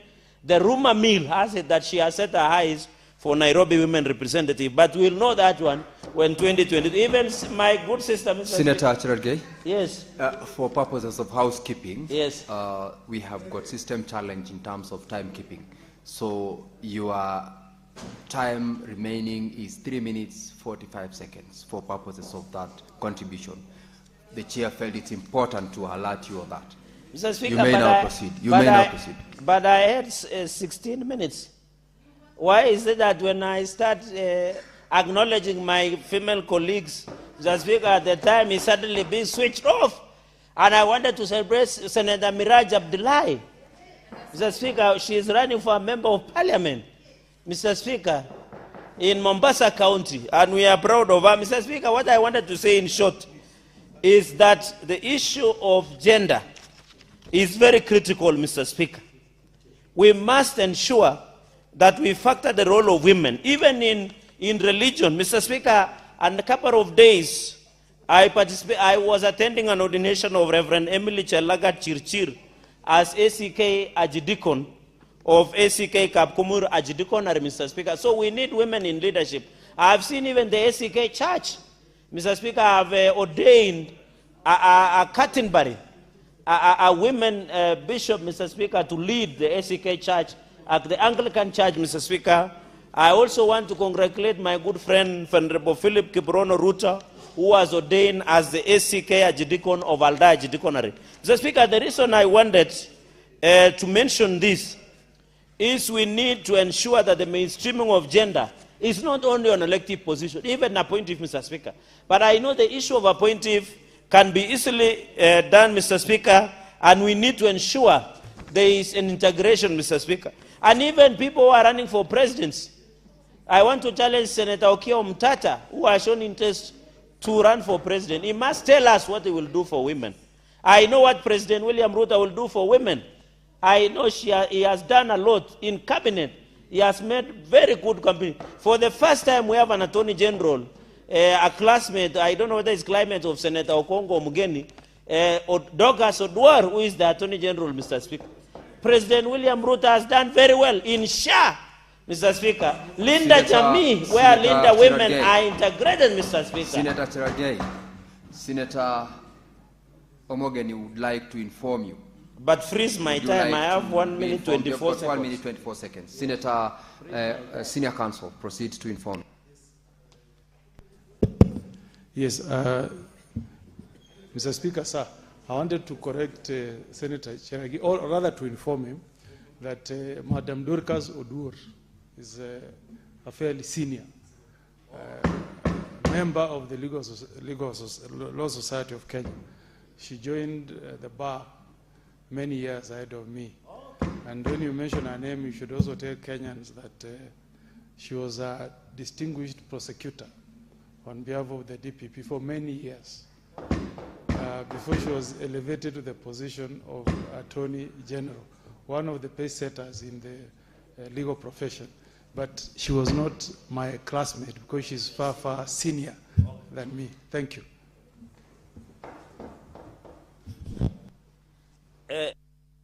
For that information, and I hope I will listen to the contribution by Senator Okongo Mugeni on this issue of gender and the role of women. Mr. Speaker, finally, because I fairly have a few minutes, is we need an audit. And I want to challenge the Jailer Committee, which you are lucky to be the chair, to do an audit. Let us know how many women are running for these positions, elective positions, Mr. Speaker. I don't want to say zoning. You know, the moment I say zoning, ODM and UDA people will start feeling uncomfortable, Mr. Speaker. I want to propose that let us do audit, Mr. Speaker. Let us encourage political parties to give space for women to run for these positions. Let us protect women from political violence, Mr. Speaker. Let us protect women from being categorized and being intimidated and blackmailed, Mr. Speaker. Let us give opportunity to women to serve in senior government positions, Mr. Speaker. Let's allow women to run the show, because a woman's mind is always about sharing, Mr. Speaker. And I want to challenge women to run for these positions. They are not limited. Kipchoge Keino said at 159, no human is limited, Mr. Speaker. I want to challenge women. Let us do accountability reporting. Mr. Speaker, after the passage of this motion, I want to challenge that your Committee of Jailer give us opportunity, and then we do NGEC. The National on Equality Commission should give us a continuous monitoring, Mr. Speaker. Mr. Speaker, with those very many remarks, so that I can listen to my colleagues, we are proud of our women wherever they are, Mr. Speaker. What man can do, a woman can do better. We want to see more women in leadership so that this country can be.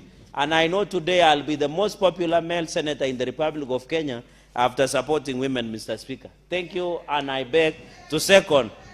Yay! Thank you very much, Senator Cherargei.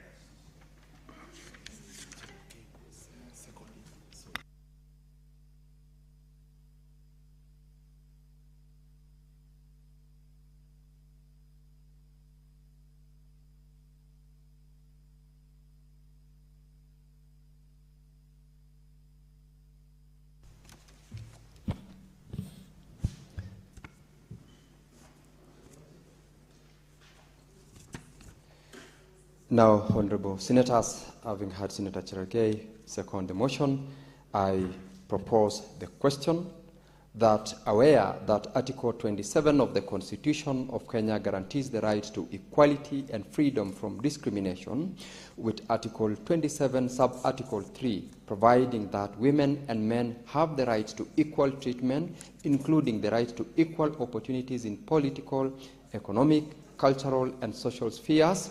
Further, aware that Article 27, Sub-Article 8 obligates the state to take legislative and other measures to redress any disadvantage suffered by individuals or groups as a result of past discrimination, and to ensure that not more than 2/3 of members of elective or appointive bodies shall be of the same gender.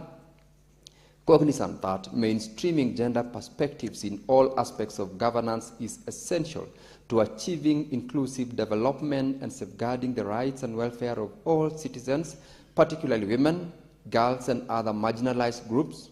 concerned that the integration of gender considerations remain inconsistent across the two levels of government and that legislative processes have often resulted to policies that do not adequately address gender-specific needs and realities. Now, therefore, the Senate, 1, urges Parliament, county assemblies, and their respective legislative committees to incorporate a gender analysis in the scrutiny of legislation, policies, programs, and budgets before them, including through the use of gender impact assessments and consultation with gender-focused stakeholders to ensure gender-responsive governance. 2, recommends that the National Gender and Equality Commission and the State Department for Gender develops clear guidelines and tools to support the integration of gender perspectives in legislative, policy, and budgetary analysis, and ensures these are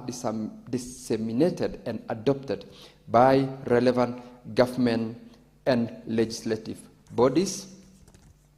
3, further urges the National Gender and Equality Commission and State Department for Gender to collaborate with the Kenya Law Reform Commission and County Assembly Service Boards to build capacity for gender analysis among technical and legislative staff.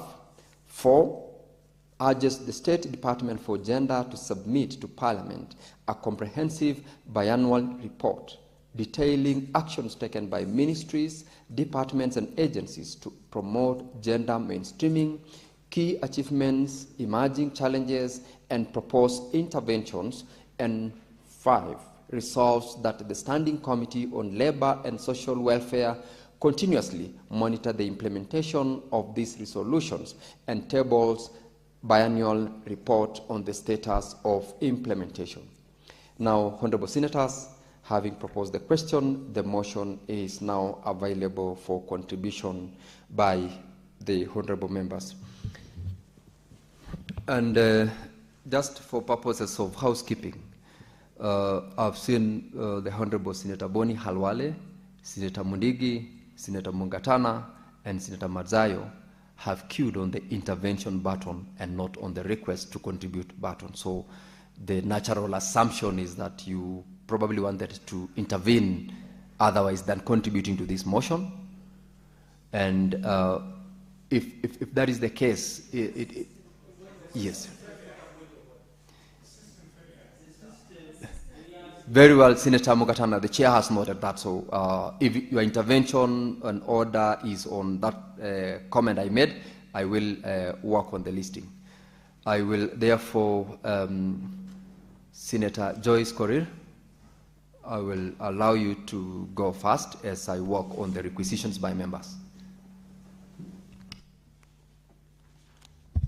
Thank you very much, Honorable Speaker, for giving me this chance to also speak to this motion by one Honorable Veronica Maina, one of our powerful ladies who also happens to be in the Speaker's panel.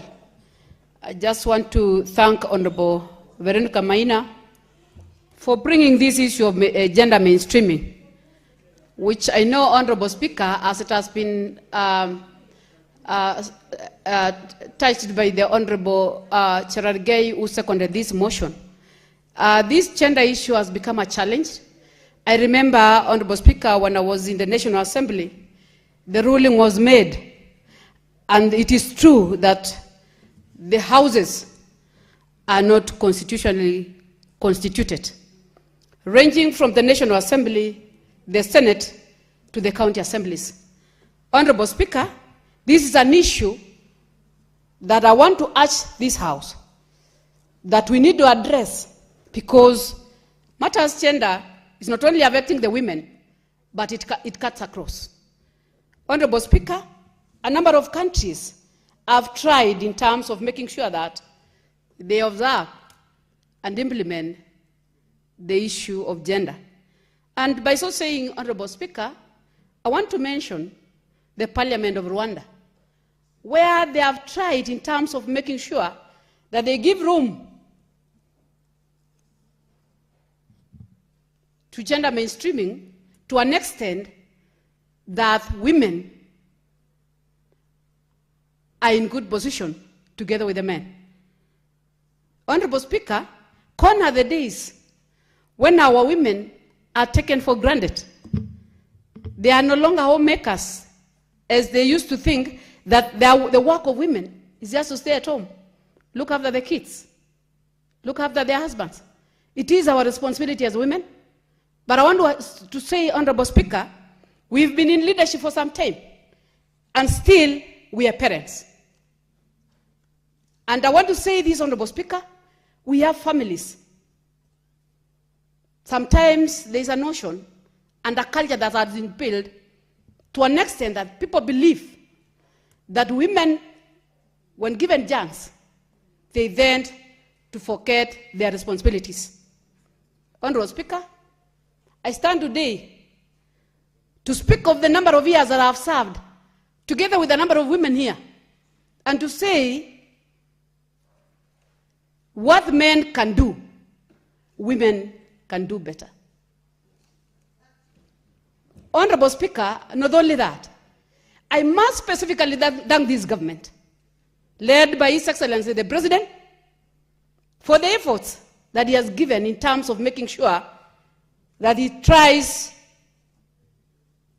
to incorporate women in a number of ministries, in a number of sectors, and I can say, Honorable Speaker, without fear of contradiction, a number of women are performing exceedingly, Honorable Speaker. Look at the defense, led by one CS Honorable Soiban. This is a docket that none of us could believe it can be led by the women. But I want to say, Honorable Speaker, as we speak today, we've seen a number of issues that have, a number of policies that have been done in that same ministry, a number of changes that have been done, a number of progress that the same ministry is getting, Honorable Speaker. Not only that, Honorable Speaker, when you go to a number of schools across this country, you will not mention 5 schools without being led by a woman. What does this mean, Honorable Speaker?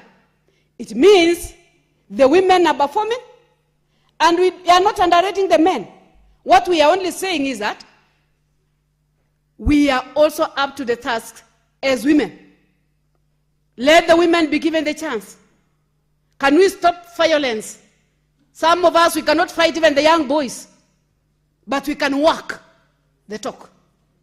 Honorable Speaker, I want to say that His Excellency the President has tried, and he has seen the importance of having women in a number of sectors. Not only that, even with this institution, Bunge. I remember the other day, we were addressing a number of counties in the Committee of Cohesion. And we were checking on this issue of gender. And you find a number of counties are still failing. You find the issue of people living with disability. The requisite percentage that we are given is 5%, but a number of them are below 1%. Honorable Speaker, it was a wake-up call by the Gen Zs of this country. When they raised an alarm in terms of employment, it gave room to these houses to make sure that they critically check on a number of ministries, the mistakes that were done before. I remember the number of counties always talks about the defunct councils. But there have been new employments that have been done. But still you find the issues of gender not being addressed. Not only in terms of employment, but also in terms of procurement issues, which I want to believe, Honorable Speaker, as we speak about and as we educate our women, as leaders of this House, we will make sure that as we raise these issues, at the end of the day, we will be able to see the change. Otherwise, Honorable Speaker, I want to encourage all of us that we embrace the issue of gender mainstreaming, that we embrace all of us as a nation, meaning the women, the youth, people living with disability, and even our men. Can we work together? Can we compete equally? Can we be given a platform to all of us compete? Honorable Speaker, there is a culture that we've made and believe that nothing belongs to the women. And that is why most of the time when it comes to the political arena, you find the women cannot stand just because they have the policies, they have the knowledge, they have the ideas, but the problem is that they own nothing, Honorable Speaker, because of the culture. So it's high time that we embrace one another. It's high time that we enlighten our youth, our women, our people living with disability, and even a number of men, so that we can work together and build our nation together. Otherwise, I don't want to labor much, Honorable Speaker. I just want to say that I support this motion by Honorable Veronica, and I really request that the committee in charge should make sure that very positive ideas that are going to be raised in this floor are implemented to the letter. I remember the other day when you were trying to have an ad hoc committee to oversee a number of issues that our governors are failing. And this is one of the issues that I want to tell Honorable Veronica Maina that it should also form part of the discussion by the ad hoc committee to make sure that we don't discuss this issue year in, year out. Can we deal with it and make sure that it is implemented to the letter? Otherwise, thank you, Honorable Speaker. I beg to support. Thank you.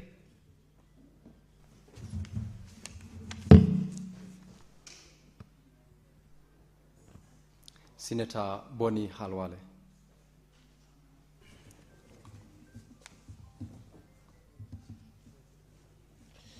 Mr. Speaker, I thank you.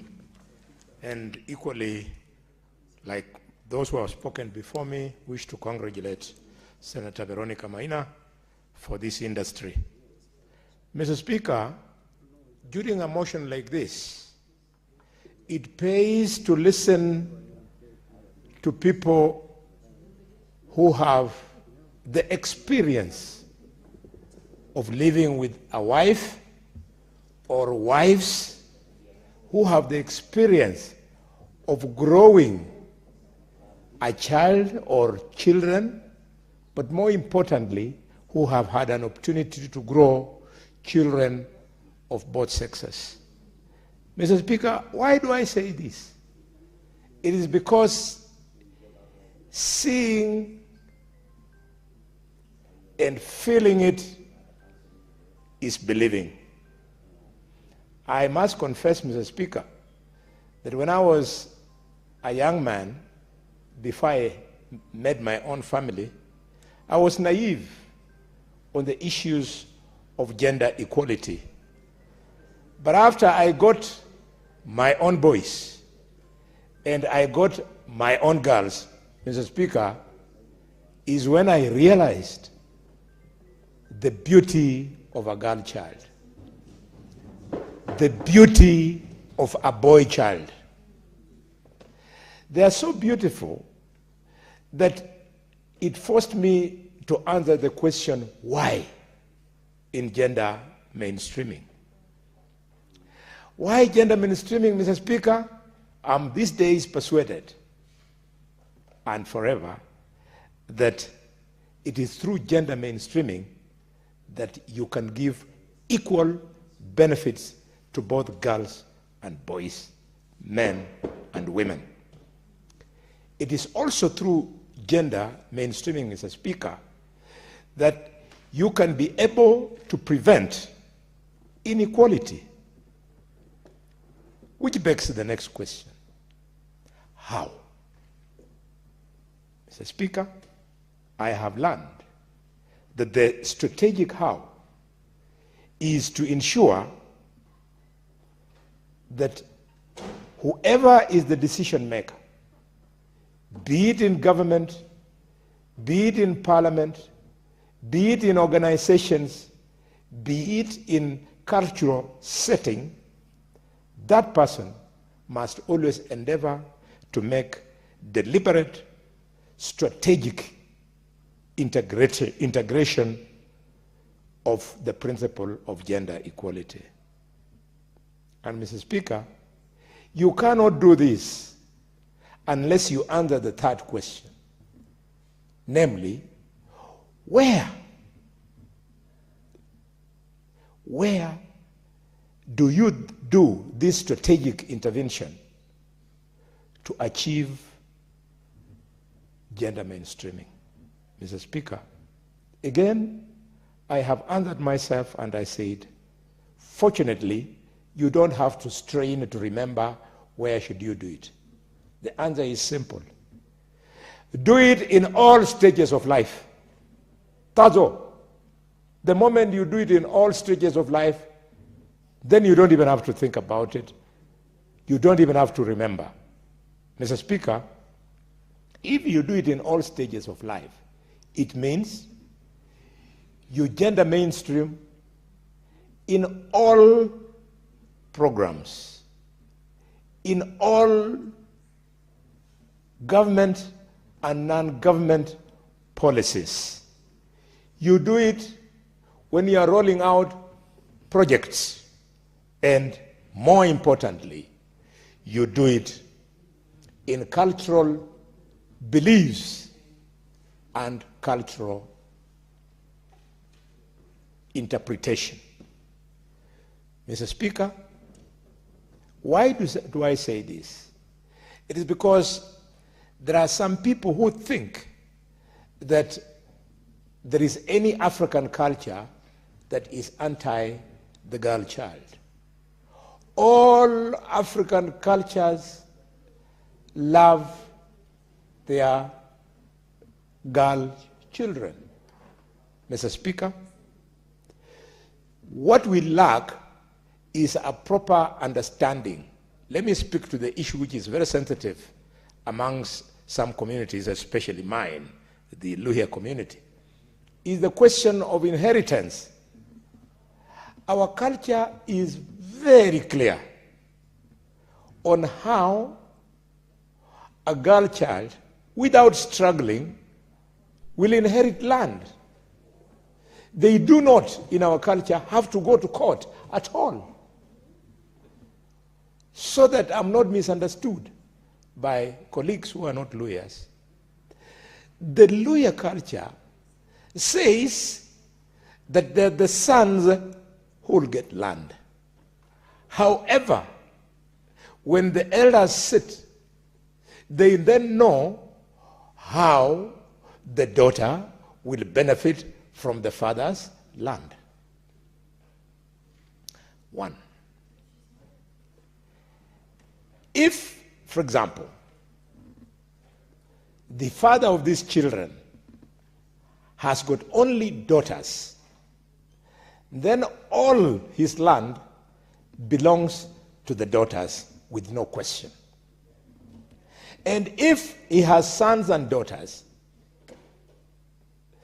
the land belongs to the sons, provided that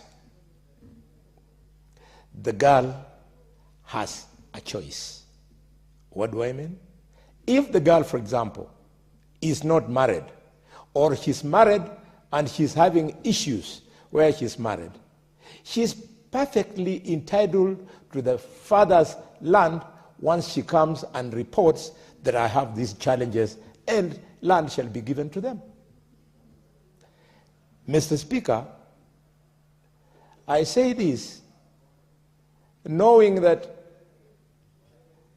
there are those people who want to hide in superficial understanding of culture to give the impression that, for example, the Luhya community would not allow a girl to get a land, to get a piece of land. Far from it. Mr. Speaker, since I know my time is running, let me not forget to celebrate my daughter, Shangwe Anota Khalwal. Shangwe despite the many sisters she has, despite the first brothers she has, with whom they equally have very good education. I take my children to school very well. She has stood out before the boys' good. This month, Mr. Speaker, we not only celebrated Easter, but we celebrated Shangwe because Shangwe has been the first to write a book which has been published and we launched during Easter in Mombasa, Mr. Speaker. And the book, when I read it, it's very interesting what my daughter, how she came up with this. She calls it A Journey Through Her 20 Years. And you know, the girl speaks to that life of when girls are in their 20s and educates herself, her sisters, and fellow young women on the things that can make you find it difficult to progress. I truly celebrate Shangwe. And let me tell you, colleagues, the youth are ahead of us. I saw it at the University of Nairobi, School of Engineering, when my daughter was running to become a student leader in our School of Engineering. My daughter was running against classmates who were men, and I saw her classmates spend a lot of money campaigning, but all my daughter needed from me was a paltry 15,000 shillings for her to do her posters, and that was it. And she swept votes and votes from fellow girls and from fellow men, and from the men, a statement that our children have now gone beyond discrimination between the two sexes. So that I don't forget to thank God. God loved me so much, Mr. Speaker, that he wanted me to always remember that children are equal. And what did he do? He gave me more girls than boys. Although I want to request God, please add me a few more boys, because I still have the patience to take care of and grow even more children. Madam Speaker, Mr. Speaker, sir, I want to conclude by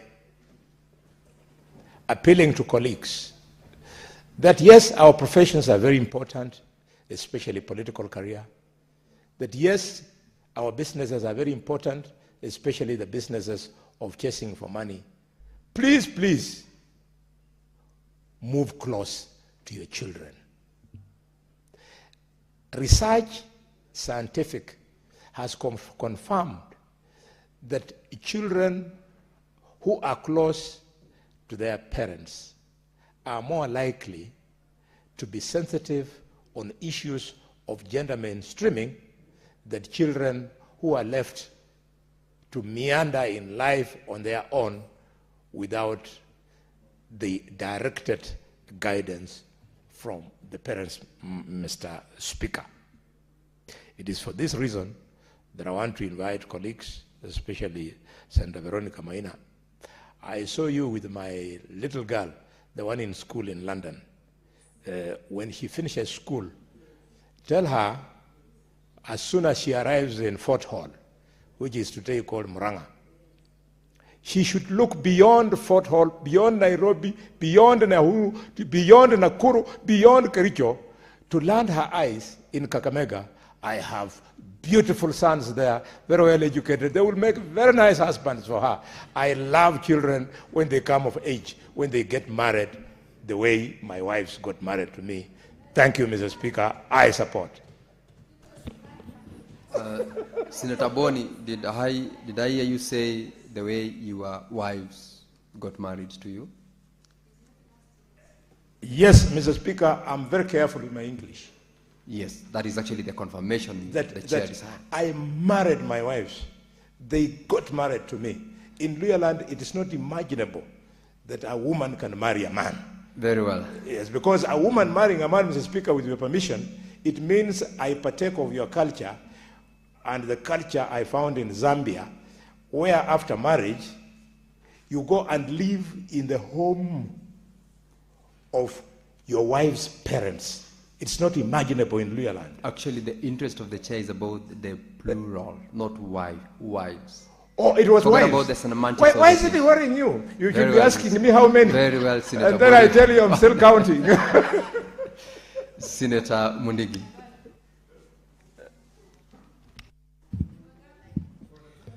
Asante Bwana Spika kwa kunipa nafasi niweze kusangia mjadala wa Senator Veronica Maina kuhusu mambo ya gender balance. Bwana Spika, tukiangalia katika nchi ya Kenya, nashukuru sana kwa sababu rais wa Kenya wakati alichaguliwa kipindi ya mwaka wa 2022 alijaribu na endelea kujaribu ndio kuwe na usawa wa kina mama na wanaume. Bwana Spika, mambo ya gender balance haijaanza saa hii, ilianza mambo ya zamani. Na tunajua Bwana Spika, hata katika Biblia ile ambaye sisi tunafuata sisi wa Kristo, tunajua katika Biblia akina mama katika Biblia wametanjwa. Haswa tunakumbuka mambo ya kuzaliwa kwa Yesu Kristo na kufufuka kwa Yesu Kristo, kwa ukufa na kufufuka kwa Yesu Kristo. Na kina mama wa kwanza kujua Yesu Kristo amefufuka ni Mariamu Mary Magdalene. Na mambo ya ajabu, wanaume walikuwa wamekaa pale, na wakati ile ilitokea hawakutaka kusema vile imetokea, lakini aliamka saa 12 akawacha wanaume wamelala na akaenda pale kuangalia vile usiku umeisha, lakini akaenda akaambiwa Yesu Kristo amefufuka. Yeye ikawa ingekuwa ni wanaume wangesema amepotea, ameimbiwa, na hiyo ndio ilikuja ikatokea. Kwa hivyo mimi naunga kazi ya kina mama katika mambo ya Kristo. Hapo tena katika dunia sasa, Anglican Church Archbishop mkuu ni mama ambaye anasimamia kanisa dunia mzima. Hapo wa kanisa pia katika Biblia kuna mama mmoja alikuwa anasonea akina mama na wazee nguo akatambulishwa. Lakini pia tunakumbuka Yesu wakati alienda jangwani alikutana akina mama, na pia hata Yakobo alikutana akina mama, lakini hakuna mahali tunasikia akina mama wamewekwa kando. Katika nchi yetu ya Kenya, nchi wa Kenya ni mama. Katika nchi yetu ya Kenya ambaye mkuu wa sheria ni mama. Katika kaunti zetu 47, aswa kaunti ya Embu, governor wa Embu County ni governor Cecily Mutitu Mbarire. Ukienda Kirinyaga ni governor wa Iguru. Ukienda Nakuru pia kuna mandamu ambaye ako huko, ambaye ukienda hata kaunti zingine. Kwa hivyo hata hapa senator tuko masenata akina mama na tuko senator wa kinaume, na pia hata kaunti nyingi akina mama waendelea kufanya kazi. Pia tukirudi nyuma kidogo, katika makanisa nyingi, kanisa ambaye inaongea mambo ya umoja na mambo ya kwenda mbinguni na mambo ya ukaba katika dunia hii, wale wamesikilia hiyo laini ni akina mama. Kwa hivyo hakuna tofauti ya kazi ya mwanamke na mambo ya kazi ya mwanaume. Tukiangalia kwa familia zetu, tumeona wakati wazee ama akina mama wanaseeka, unakuta zamani tulikuwa sema watoto wetu wasichana wafanye kazi njia ile nafaa, wakae vizuri, mali yote tunapatia tunapatia vijana wetu. Lakini siku hizi ukipatia, tumeona wale watu wamepatia mali akina ndanda wameweka vizuri, na baadaye wale vijana wamepatiwa wamehangaisha mali, wamekula imeisha, wametembea huko nje, lakini wanarudi kwa ndanda zao alafu wanaenda kutumia ile. Kwa hivyo tumeona boma nyingi ikisimamishwa na akina ndanda. Pia hata kwa boma zetu katika nyumbani, wakati wazee wamekosa pesa, wanatoroka, wanaenda kunywa pombe, wanaenda kunywa dawa ya kulevya, wanaenda kwa maandamano, lakini unakuta shule nyingi wale akina ndani wamewaswa na watoto, mama anaamka asubuhi, anaenda kutafuta pesa, anapeleka mtoto shule, anaenda ile pesa amembakisha, ananunua sabuni, ananunua kila kitu, na baadaye ikifika jioni, huyo mama ndio watoto ndio anaangalia mzee, ndio mambo ya chakula. Kwa hivyo mimi nikiwa senator wa Embu County ambaye ni Daktari Alexander Munyimundigi, mimi naunga mkono mjadala wa senator ambaye ameulete, tuweze kuangalia vile utakuwa na usawa wa ya mambo yote ambayo inahusikana akina mama na wazee. Kwa hivyo ningeomba hata sisi turudi manyumbani, tumepitisha mambo mengi, tukute hakuna mambo ya akina mama na hakuna mambo wakati unagaa mali, ukute hata watoto wetu wasichana, watoto wetu wanaume wanapatiwa vitu na njia ile inafaa. Ndio kwa sababu wakati huu si wakati kusema ati kama zamani kuna mambo ya akina mama na mambo ya wazee, ati mambo ya akina mama ni ukaa nyumbani. Kwa hivyo naomba Bwana Spika, hii mjadala ni muhimu sana. Hata tunajua kaunti zingine iko na mambo ati akina mama hawezi patiwa kitu yoyote ama hawezi kuchaguliwa ama kufanya kazi yoyote. Mjadala kama utaungwa mkono, itakuwa ni njia nzuri ya kuonyesha sisi kama vile Biblia, aidha ni mwanamke ama ni mzee ama ni watoto mshane ya kiume, mtoto wa kiume ama wa kike, tuko kitu kimoja. Kwa hiyo Bwana Spika, nikiwa senator wa Embu County, naunga hii mjadala na iendelee vizuri, na ningeomba kaunti zote maseneta wote 66 wakuja wachangie mjadala, ndio tuweze kuona vile tutatembea vizuri, ndio tuinganishe kila kitu. Yangu tu ni kuomba hii mjadala wale wataisikia wasipinge, iweze kupita, ndio kila mtu awe anasikia ako sawa. Kwa sababu Bwana Spika, tukifika mambo ya misahara, kama ni njesi msahara ni moja, kama ni mwalimu msahara ni moja, kama ni senator msahara ni moja, kama ni kila kitu msahara ni moja. Tukifika hata kwa kazi, hakuna anasema ati huyu ni mama ama ni huyu ni ndugu ama ni nani. Kwa hivyo kama ni mambo ya gender balance, ningeomba akina mama waweze kupatiwa nguvu. Hata wakati wa siasa tukiingia kwa uwanja, kama ni kiti ya senator, ukute hakuna mtu angangania either ni ndugu ama ni ndanda. Kama ni kiti ya parliament, kama ni kiti ya rais, ukute hiyo sheria tumelete pamoja, tuweze kuona nchi yetu ya Kenya itatembea namna gani kama nchi zile zingine. Kwa sababu tumeonyeshwa na nchi za ng'ambo na kila, hata katika ulimwengu kama UK, Queen anafanya kazi. Kama angekuwa sio yeye, kungekuwa na Queen. Kwa hiyo nikiwa senator wa Embu County, naunga mkono mimi senator wa Embu County Daktari Alexander Munyimundigi. Asante Bwana Spika. Senator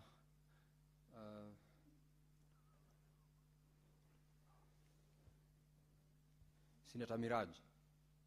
Senator Miraj.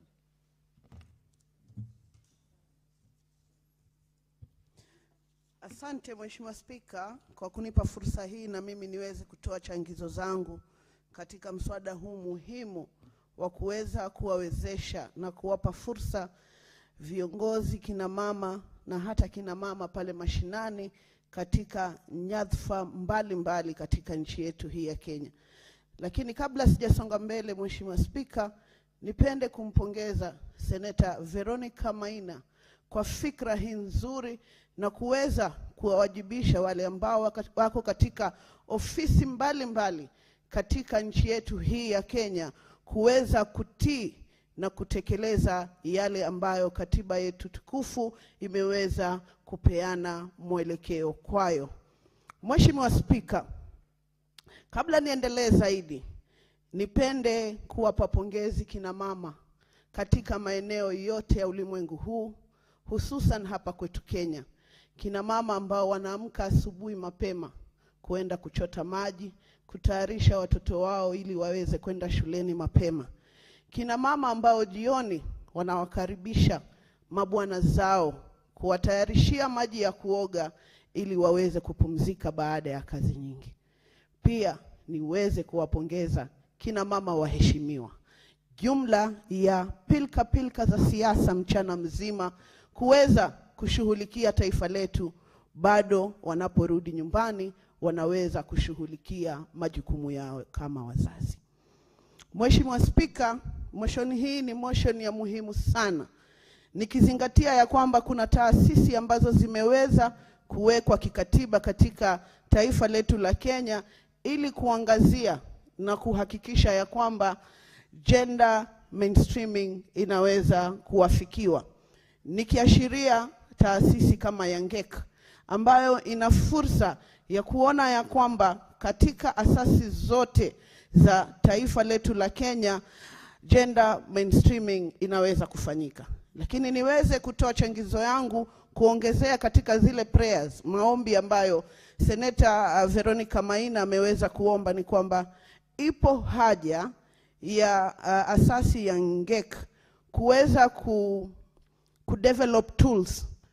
Kwa mfano, wakati wa kupitishwa kwa mswada wa fedha wa kutenga bajeti, ipo haja ya kwamba ikiwa kuna wizara yoyote haijaweza kuwafiki katika kutekeleza masuala ya gender mainstreaming, basi waweze kunyimwa mgao wa fedha na waweze kuparalyze, kusimamisha maendeleo yoyote katika wizara hizo mpaka pale ambapo wataweza kutii na kutekeleza masuala ya gender mainstreaming.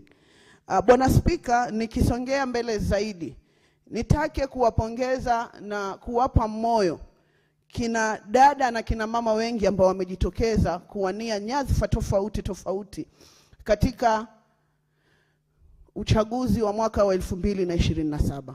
Ya kwamba kujitokeza kwao ni ishara kamili ya kwamba viongozi kina mama kutoka kule mashinani wapo tayari kuliongoza hili taifa la Kenya.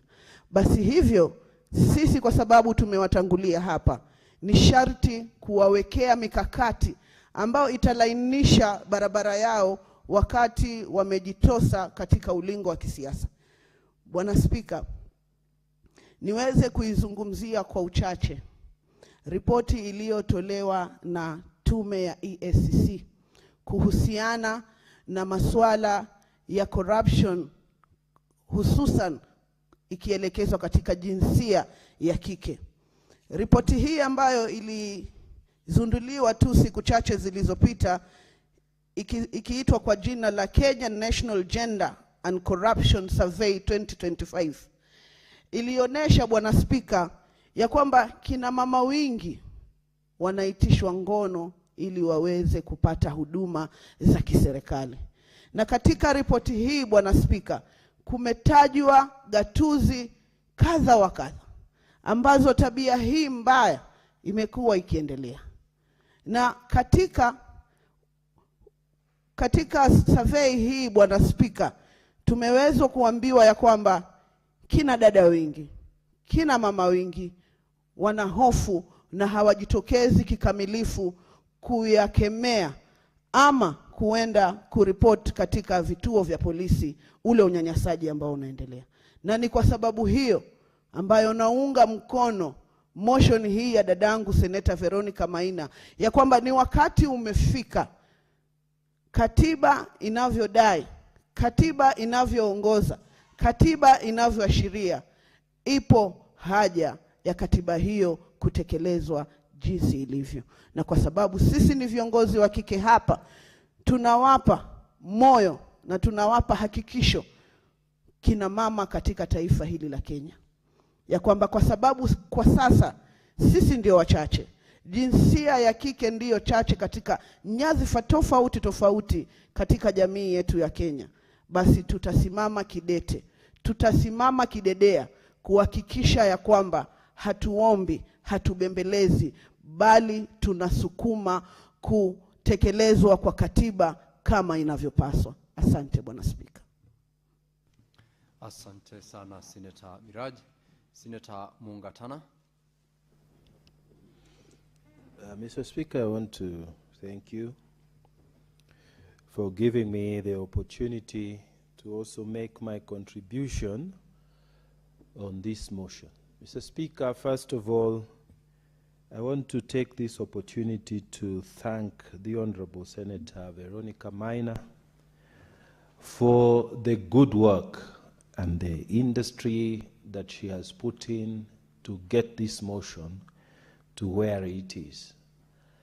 Mr. Speaker, I want to say that I have a big bias for women leadership because I learned from the best. I learned from my own mother, who is departed now. But I remember when she was leading the YWCA in Tana River County, I would see my mother, she would take us when we visited, because we would visit during school holidays when she was at duty. And she would take us into various villages, Mr. Speaker, where she was instrumental in starting many programs, very many programs, for support of the women. I used to watch her play games, and Mr. Speaker, that's how I picked up my seriousness in physical fitness, even at her age, and introduced that to other women. I saw leadership in my own mother. And Mr. Speaker, when I went first to seek for a parliamentary seat, all those women, Mr. Speaker, who used to work with my mother, they told me, don't campaign here.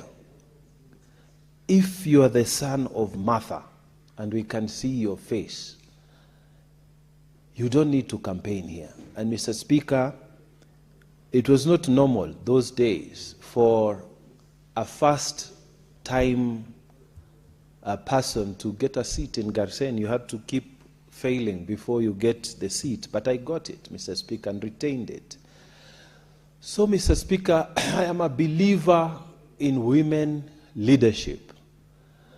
And in this country, one of the top women that we have worked with is the Honorable Martha Karua.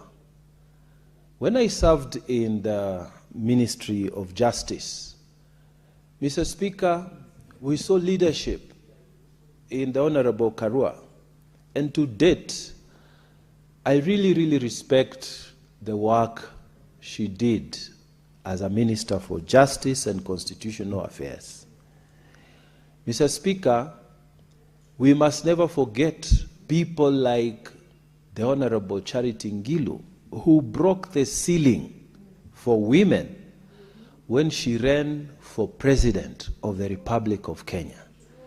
She came number 5, but Mr. Speaker, we will never forget that clarion call, Masani Angilu, Masani ya Mama. Mr. Speaker, that gave the women of this country something to be proud about, something that created a lot of women leaders who came up. My mother, Mr. Speaker, going back to her, she was one of those people who attended the Beijing conference. And when they went to that Beijing conference, when she came back, it was a different woman. Mr. Speaker, she told us, your sister cannot be the only person who is going to be cooking here. You boys must also learn to cook and clean after yourselves, make tea, make ugali, make nyama, and everything else. There's not going to be a woman's job and a man's job in this family. And Mr. Speaker, I learned from a very young age to take care of myself because of the leadership of that mother of mine. Recently, Mr. Speaker, we were in Beijing on the United Democratic Party Alliance mission. And when we were there, one of the things that I learned is that in that country, women are paid allowance. For those who sit in the house to take care of the family, they are paid an allowance. And it is like a normal thing. You have to, as you're working, you have to take care of your wife, you know, because what she does is something that keeps that family together, something that we need to consider in this country. And I don't know whether the Honorable Boni Khalwale will support me, because he'll have to split whatever he gets amongst very many spouses. I don't know whether he'll support that. But it's important for us to realize the contributions that our women make in this republic, in our families, in our workplaces. There is no doubt on the capacity and the capabilities of women. Mr. Speaker, recently I was driving from Meru coming down to Nairobi with my family. And somewhere in Mwea, I got some trouble with the vehicle I was having. And Mr. Speaker, I picked up the phone and called the Honorable Governor for Honorable Mheshimiwa for Embu. And Mheshimiwa Cecily Mbarire picked up and told me, oh, you know, Mwea is not quite in my area. I don't know why I thought it is in Embu, but I think it's because we pass through Embu. But we are in a function here with the Honorable Mheshimiwa for Kirinyaga, Mheshimiwa Anne Waiguru. And we are here in a function, so let me give her the phone so that they can do what they can. And Mr. Speaker, look at that. Women leadership. Mheshimiwa came out of the function, spoke to me, gave me the chief of staff who was with her, go and sort out Mheshimiwa. And Mr. Speaker, I am saying here in this floor of the House that women leaders are very capable and they will sort you out when you have issues. I'm not saying this with any whatever by comparison, but I called my colleague here and I wish he was here, Mheshimiwa Mondiki. He wasn't there, he couldn't pick the phone or whatever, maybe he was busy. But those are two governors who came out and made sure that myself and my family, we were taken care, even escorted, Mr. Speaker, all the way to Nairobi. Mr. Speaker, that tells you about women leadership. Even when we are looking at these reports in the Senate Public Accounts Committee, you will see, Mr. Speaker. Yeah? And I've said this many times. And one of my good friends who is a governor told me, oh, but I'm not that bad. I said, but most of the thugs, Mr. Speaker, are our male colleagues. Most of the criminals who have eaten a lot of public monies are our male colleagues. And some of them are so heartless and so merciless that they take money from the poor without a heart, Mr. Speaker. Without a heart. People like in Tana River, Mr. Speaker, yani you dare eat money for poor people like that, you know? So I have been telling even the women back home that you should contest these positions. There is no limitation because we have seen where other women governors have done what they have been able to do, where they were elected, where the women were elected as members of parliament, what they have been able to do. Mr. Speaker, I went all out to campaign in the recent by-elections for the UDA candidate who was a female in Chewani Ward in Tana River County. And Mr. Speaker, we won that election because I told them the time has come for the women. And it is possible, Mr. Speaker, most of the voters in this country, truth be told, are women. If you don't have support of the women in your ward, the women in your constituency, the women in your county, the women in the country. You can't access these positions that are for elections because it's the women who actually do the heavy lifting. Outside this nation, Mr. Speaker, in the continent, we've had great presidents. Everybody still speaks about Ellen Johnson Sirleaf and the leadership she gave to Liberia.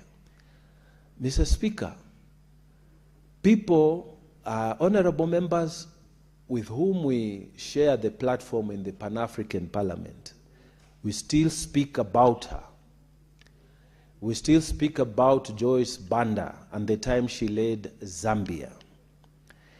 Mr. Speaker, other non-executive heads of state, like the head of state for Ethiopia, the head of state for Algeria, we have seen extremely good leadership for women. So, Mr. Speaker, I want to assure our colleagues that we will not be making a mistake when we say we want to enforce the gender, one-third gender rule.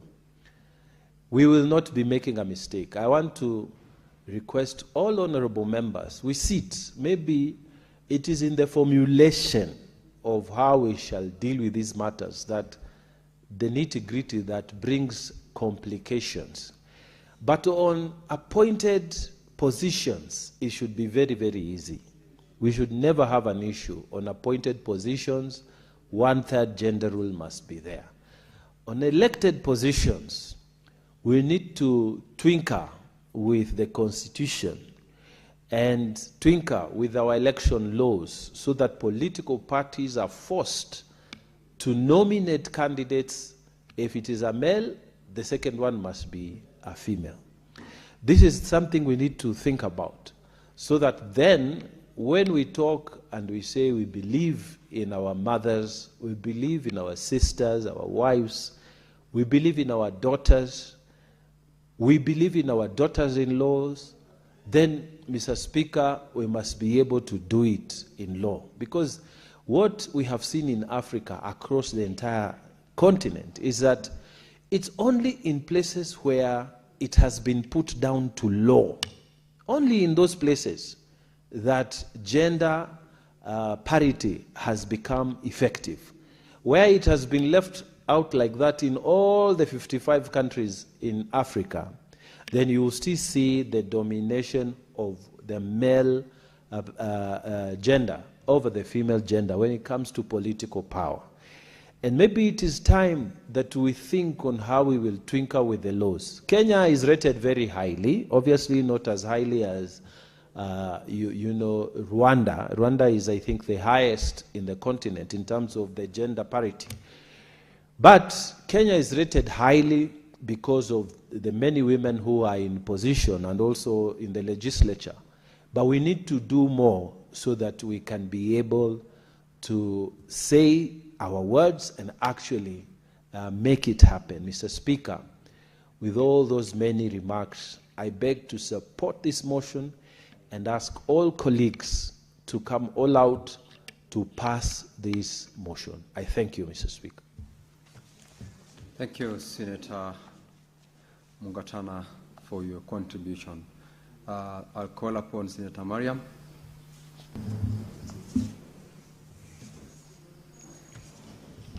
Thank you, Mr. Speaker, for giving me this opportunity, Mr. Speaker. First of all, I have to appreciate our chair lady, Kewasa, that she came up with this motion. This is a very good motion, Mr. Speaker. Mr. Speaker, this issue of gender mainstreaming, it once comes under one of ADCO report, but when it comes to implementations, it has been put aside. And later on, as a Kawasa, we drafted a bill. It has been up to leave it behind. And now our chair lady, our leader of Kewasa, come up with a motion, and this is a way to solve this issue of gender mainstreaming. Mr. Speaker, gender mainstreaming, I'm standing here as a women representations in Mandera County. Mr. Speaker, when it comes to legislative positions of women, Mr. Speaker, maybe if I give some compositions of women, Rwanda, which is 64%, that is 50-50 of women gender of elected members in the parliament. Cuba, that is 55.7%. That is roughly 7 countries in the world have reached 50-50 gender. When it comes to the lowest, the 3 countries has 0% of the women in their parliament, and 10%, less than 10% is 21 countries. And Kenya's is between 0 and 10%. We are trying in this compared to some countries which is 0% countries. Mr. Speaker, when it comes to, let me go as lowest as MCAs in our country. Since 2013, in northern Kenya specifically, if I highlight, is 2013, it is a 0% elected members of parliament, and county assembly, women, no women. 2017, 2 women as MCAs elected. In 2022, 2 women elected, that is in Wajir County. Mr. Speaker, why am I going back to this trend history, Mr. Speaker, is because of how we were treated to be elected in the position of MCAs, that is the lowest, to the member of parliament senate or member of parliament. Mr. Speaker, when I am saying this as northern Kenya, Mr. Speaker, there is an issue of democracy, negotiation democracy, which parties and elders just sit down and they only see men to be having occupied these positions.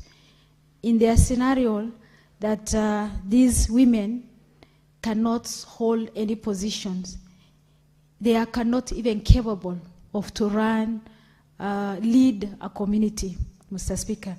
We have to now change their mind by giving them, to show them as women senators and women representative, that is women reps, to show that we can do more than men. That is exactly, Mr. Speaker, sometimes they even compare us as a member of parliament, that we can do more than them.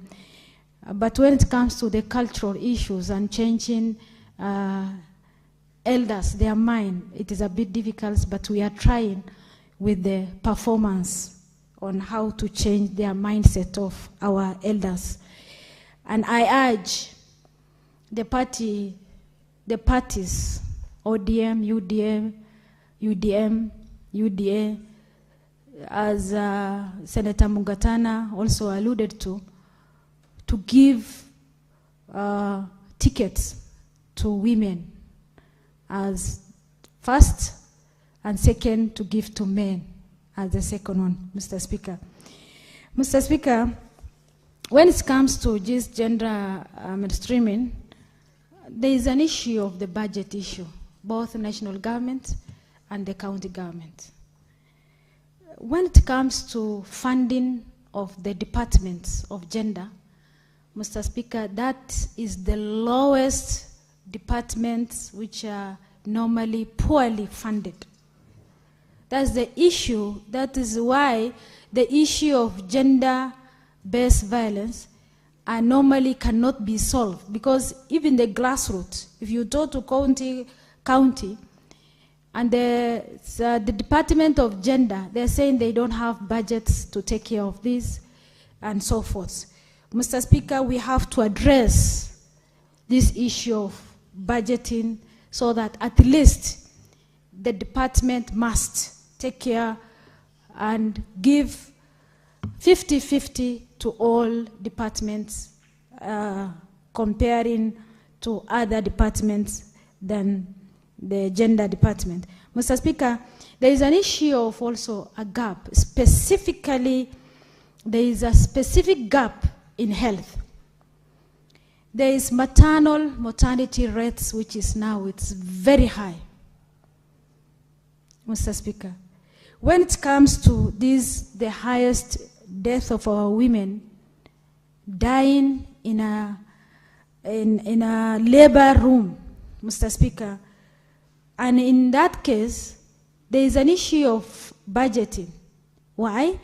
Because in our system, there is no database that show that there is this issue of women, which has one of the women death in Mandera and the other one in Turkana. Mr. Speaker, there is no database that can relate on these maternal issues, Mr. Speaker. So this issue of maternal and birthing system is because of the low budgeting that gave to the county, show that this is a minor department of health. There's no need of taking care of the women. That's why maybe they are taking us inferior, that we are dying most. So I urge county government and national government to take action on to reduce this maternal birth issue, Mr. Speaker. And Mr. Speaker, I was in Mandera last week, this week, Mr. Speaker, and we realized, Mr. Speaker, women are so kind. Most of this WhatsApp group they hold, they are doing it for just helping one another.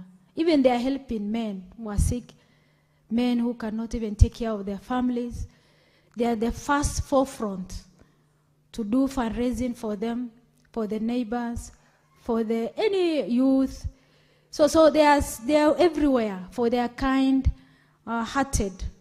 And in that case, most of these can, because of their kind heart, they are kind-hearted, they are misusing women, Mr. Speaker, which end up their women to be a victim in GBV, gender-based violence, Mr. Speaker. Mr. Speaker, there's this issue of injustice, justice delay, justice deny, which the victims of gender-based violence are normally not sorted quickly, Mr. Speaker. If I investigated on all these issues, and the issue is most of them they are saying on budget issues. Let's take serious on this issue of budget so that at least this issue of women can be sorted quickly and forever, so that at least the community where women have, in fact, the community which women have the leadership can prosper, because she can go to grassroots and see who is needy and who is the person who can take care. She can take care for everyone, Mr. Speaker. Mr. Speaker, when it comes to the counties which are led by women counties, if you see the audit reports, most of those counties have a few issues which has been raised by the auditor report that show they are very keen and they are capable of their positions as a leader, Mr. Speaker. Mr. Speaker, for this, I urge members who are in this room, here in the House, to take this motion seriously, and let's support this motion very well so that it can go through and sort out this issue of mainstreaming. Thank you, Mr. Speaker. Senator Paris Tobiko.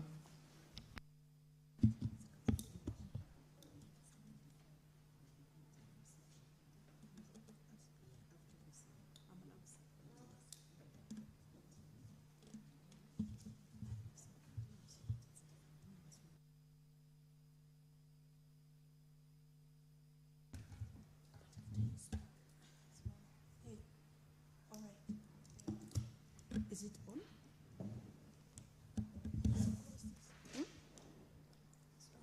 Oh, thank you, Mr. Speaker. Mr. Speaker, thank you for this opportunity to contribute to this debate, Mr. Speaker, on mainstreaming gender issues, Mr. Speaker. Mr. Speaker, let me begin by congratulating Senator Veronica Maina for bringing this motion, Mr. Speaker, which comes at the right time. Mr. Speaker, this is definitely an exciting debate for members at this particular time. And Mr. Speaker, I think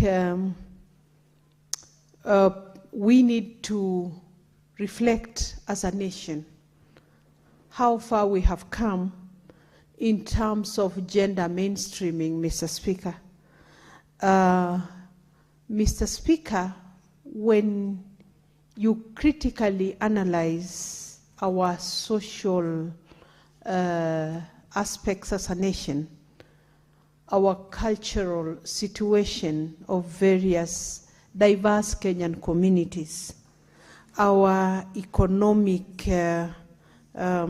situation, Mr. Speaker, then you will be able to see the placement of both genders, Mr. Speaker. Mr. Speaker, I'm talking about both genders because I always appreciate the fact that gender includes all, Mr. Speaker. But why people have specifically narrowed down to women whenever the issues of gender comes in, it's because there is a specific gender that has continuously been excluded, been ignored, been marginalized, Mr. Speaker, in various ways, Mr. Speaker, in the national discourse. Mr. Speaker, I even keep wondering whether it's really a gap in legislation, Mr. Speaker. Is it really a gap in legislation, Mr. Speaker? Because if we begin from the spirit of the 2010 Constitution, you realize, Mr. Speaker, that Kenyans aimed, wanted, desired gender parity, Mr. Speaker. Mr. Speaker, the Kenyan Constitution, Article 27, Article 81, and many other articles, Mr. Speaker, talk of inclusion and equality, respect of human rights, Mr. Speaker, regional balance, gender balance, and all that, Mr. Speaker. Mr. Speaker, and I still wonder whether we are paying lip service, to the aspect of gender parity and inclusiveness, Mr. Speaker.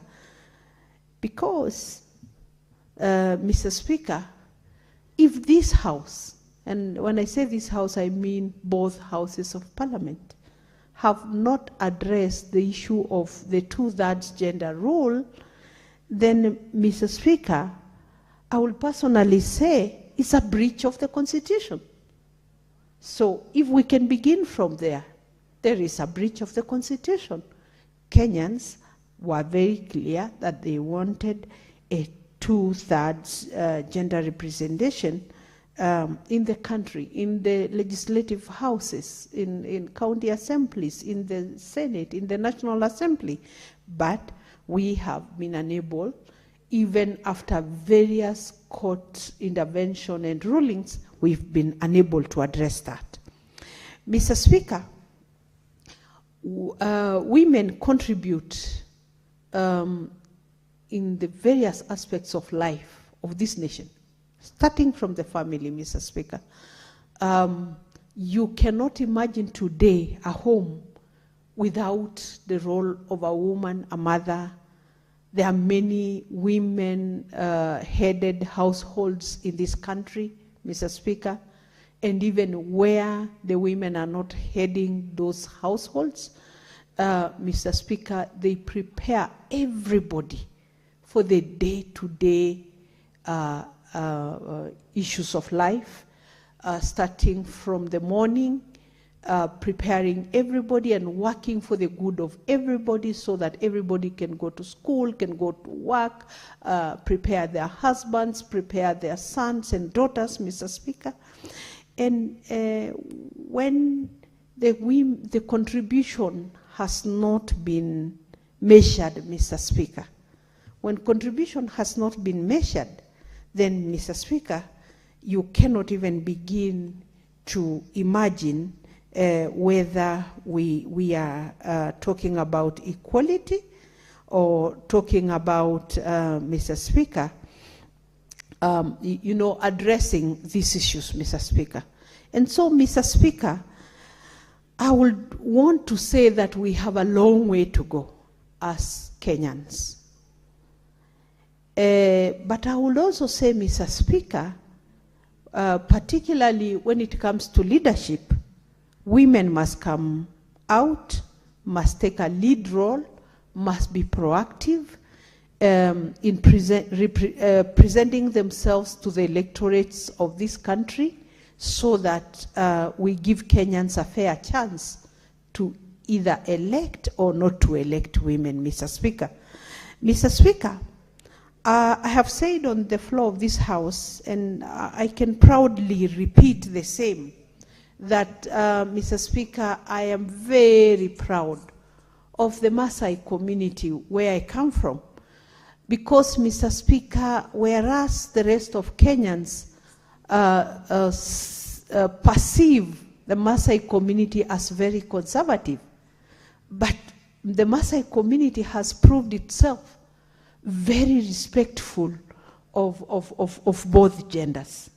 The Maasai community, Mr. Speaker, and this is on record, has now continuously increased the number of elected women in competitive elective seats, Mr. Speaker. Mr. Speaker, I have always mentioned that the Samburu people in Samburu West have elected Naisula Lesuda as their constituency holder. And Laikipia North have elected Sarah Lekorere as their constituency MP. And Mr. Speaker, the Narok people, the people of Narok North, the seat that was held by the Maasai kingpin, Mzee Olendimama, today, I think this should be documented. That seat is occupied by a lady, Agnes Pareyo, Mr. Speaker. Mr. Speaker, I am also privileged to have been elected in a competitive elective seat, constituency seat twice, 10 years. And Mr. Speaker, they didn't elect me. They didn't fail to elect me. I am the one who got a bigger vision and wanted to represent them at a a more senior capacity, Mr. Speaker, and I went to contest for the seat of governor. But I got elected as Member of Parliament for Kajiado East for 10 years, Mr. Speaker. And today, I know the people of Kajiado are ready to elect me as a woman governor, Mr. Speaker. And the Kenyan community has shown that, you know, they continuously elect women governors. Today, at least on the 2022 general elections, 7 women were elected as governors. Even if one has been haunted out of the office, Mr. Speaker, for flimsy reasons, Mr. Speaker, I would still say the people of Kenya elected 7 women governors, Mr. Speaker. And Kenyan women continue to hold very crucial roles. The Chief Justice today is a woman. The Attorney General is a woman. The Deputy CJ is a woman, Mr. Speaker. And so, Mr. Speaker, the Kenyan society is ready for women leadership. Mr. Speaker, let me also talk about budgeting. If we are serious, Mr. Speaker, we must then pass budgets that are gender responsive. We must also involve technical expertise on gender issues, Mr. Speaker, so that our progress is well guided, Mr. Speaker, with the technical know-how, Mr. Speaker. Mr. Speaker, let me say, because I can see time is moving, that Kenyans are ready to elect women in all elective seats. Mr. Speaker, let me also say that the Kenyan society has no problems with women. The only thing we need to is that for policymakers, for those who are executing and implementing, they must be true to the spirit of the Kenyan Constitution and to the spirit of the Kenyan people. And so, Mr. Speaker, I do support this motion. Mr. Speaker, I don't know why I'm being pushed, because I still see I have some 2-3 minutes for my time. And so kindly allow me to execute my position, Mr. Speaker. Mr. Speaker, when I talk about the gender responsive budgeting, you also realize that women are the small traders. And Mr. Speaker, they hardly receive credit advanced to them because of not having, collaterals like title deeds. Yet women are very good payers. They are faithful in paying back their loans, Mr. Speaker.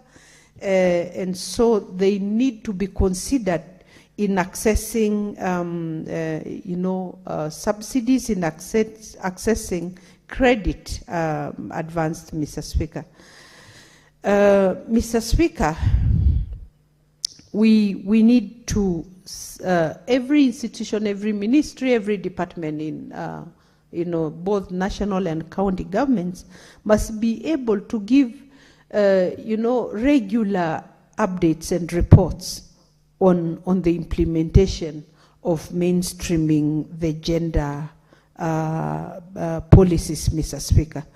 Mr. Speaker, let me say I support, and Mr. Speaker, for obvious reasons, I would request that the question is deferred, Mr. Speaker, to a later date. The debate is deferred to a later date, Mr. Speaker. Thank you. Senator Paris, I believe that you're seeking to defer further debate of this motion to a further date? Yes, on what? That is understanding order 110. Yes, understanding order 110. To adjourn further debate on this. Yes, Mr. Speaker, to adjourn further debate on the basis of standing order 110. Thank you.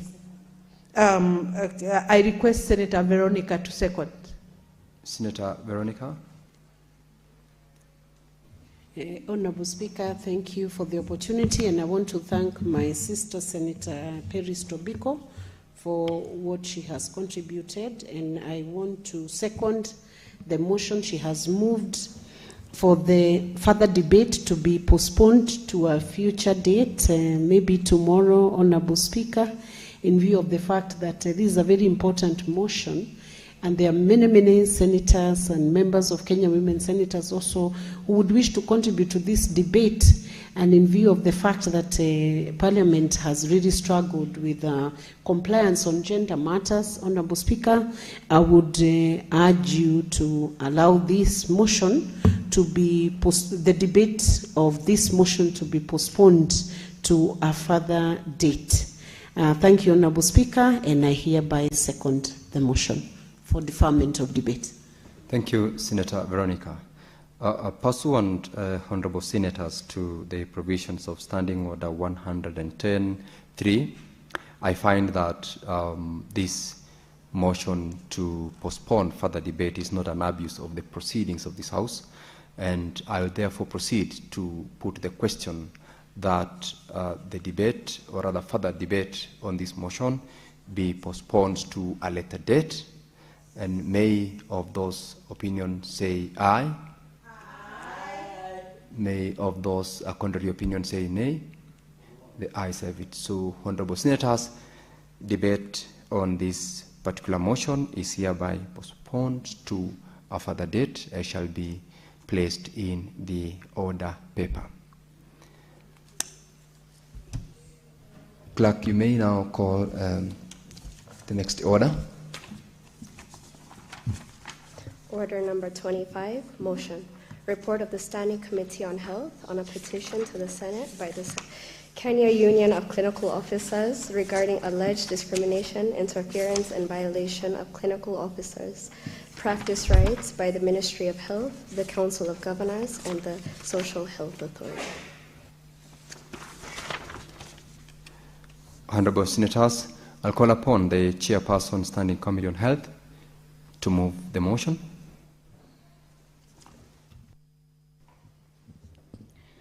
Thank you, Mr. Speaker. Mr. Speaker, I beg to move that the Senate adopt I beg to move the reports of the Standing Committee on Health on the petition to the Senate by the Kenya Union of Clinical Officers regarding alleged discriminations, interference, and violation of the clinical officers' practice rights by the Ministry of Health and the Council of the Governors and the SHA Authority. Mr. Speaker, the petition by Kuso raised a weighty question touching on the health system, labor relations, the health workforce governance, and access to the service. In particular, the petitioner complained of alleged discrimination against clinical officers in implementation of the SHA framework, non-implementation of labor agreements, delay in internship posting, unfair terms of the UHC staff, and failure by the county government to adopt the approved career guidelines for the clinical officers. Mr. Speaker, the prayer, which has been sorted among other interventions, the end to the exclusion of the clinical officer from empowerment process, full implementation of the return to the work agreements, posting of the all clinical officers due for internship with harmonized payments, and immediate conversion of UHC staff to the PP permanent and pensionable term.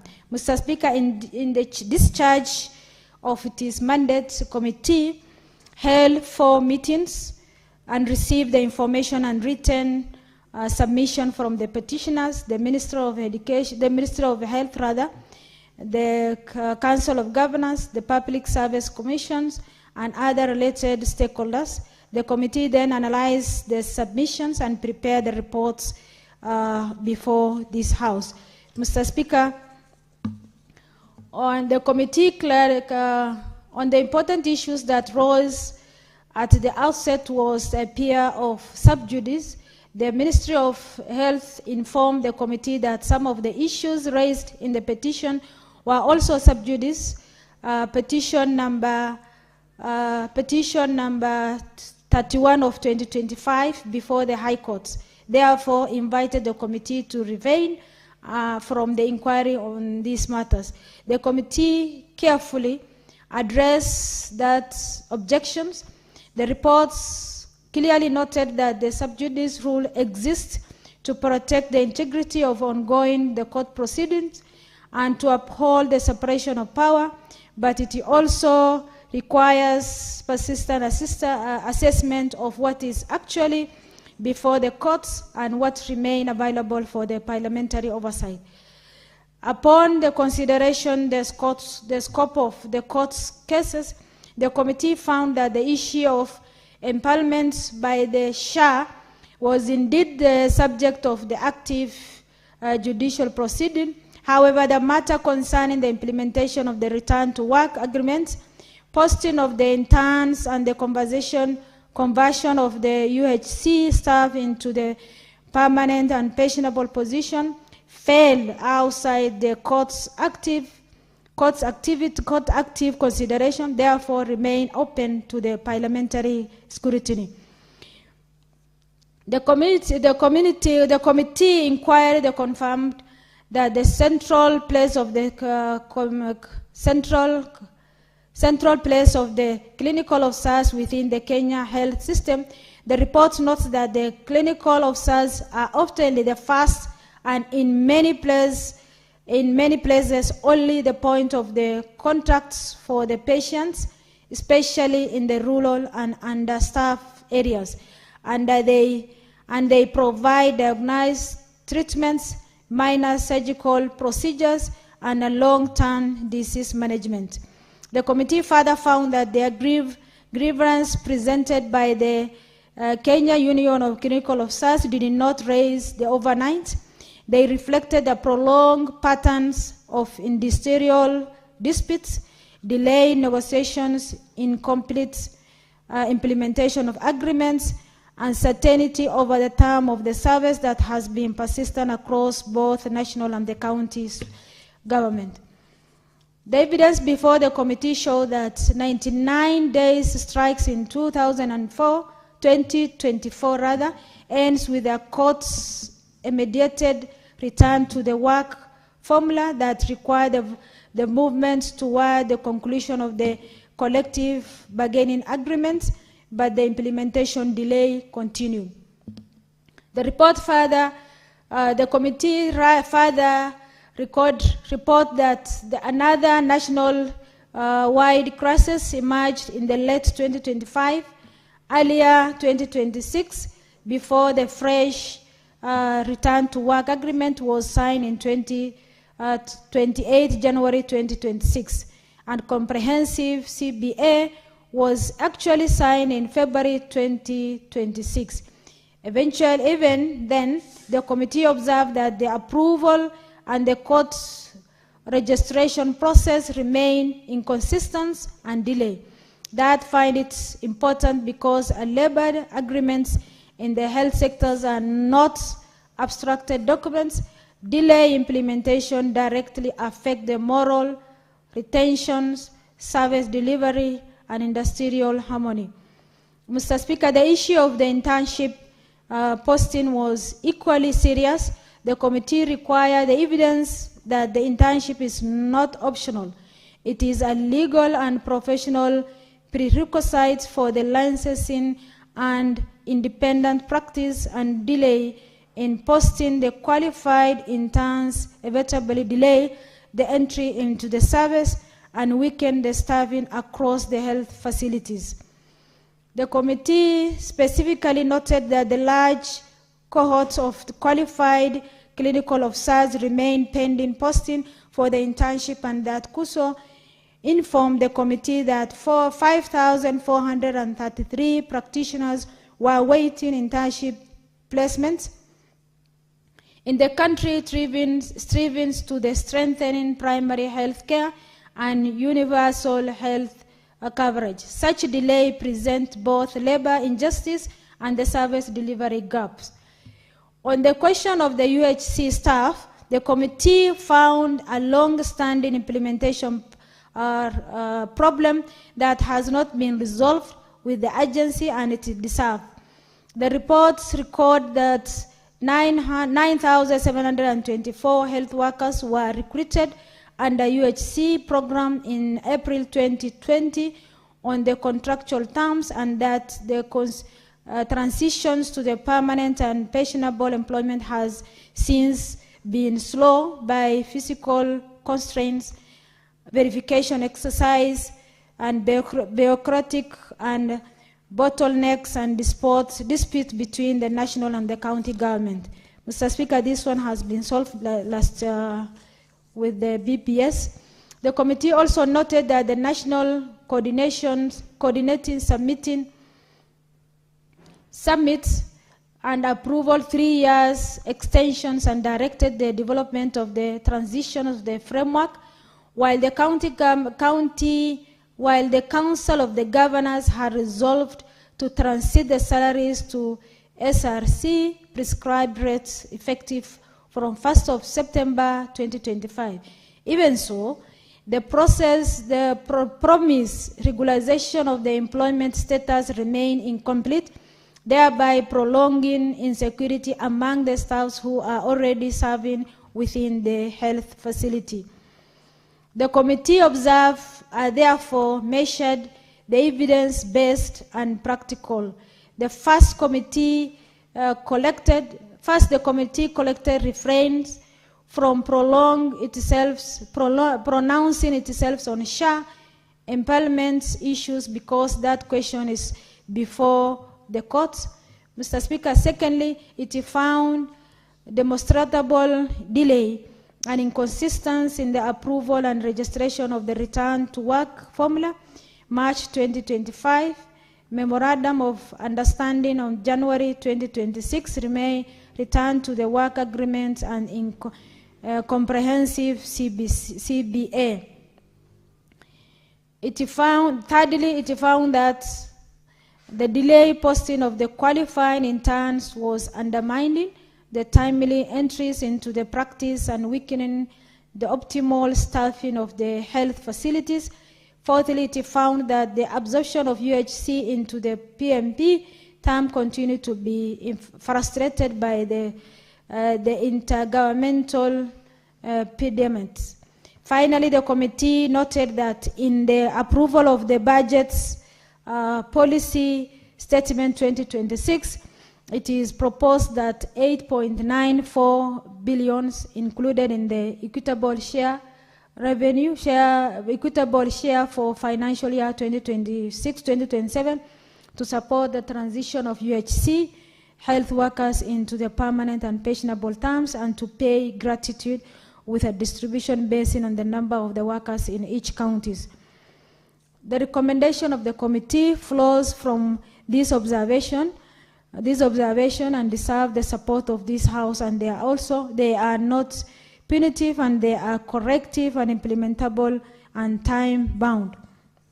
The first recommendations require the Cabinet Minister, Cabinet Secretary for Health, and the Chairman of the County Council of Governors, and the County Public Service Board to develop and file with the Senate within 30 days of adoption of this report the consolidated implementation matrix for the return to work agreement and CBA.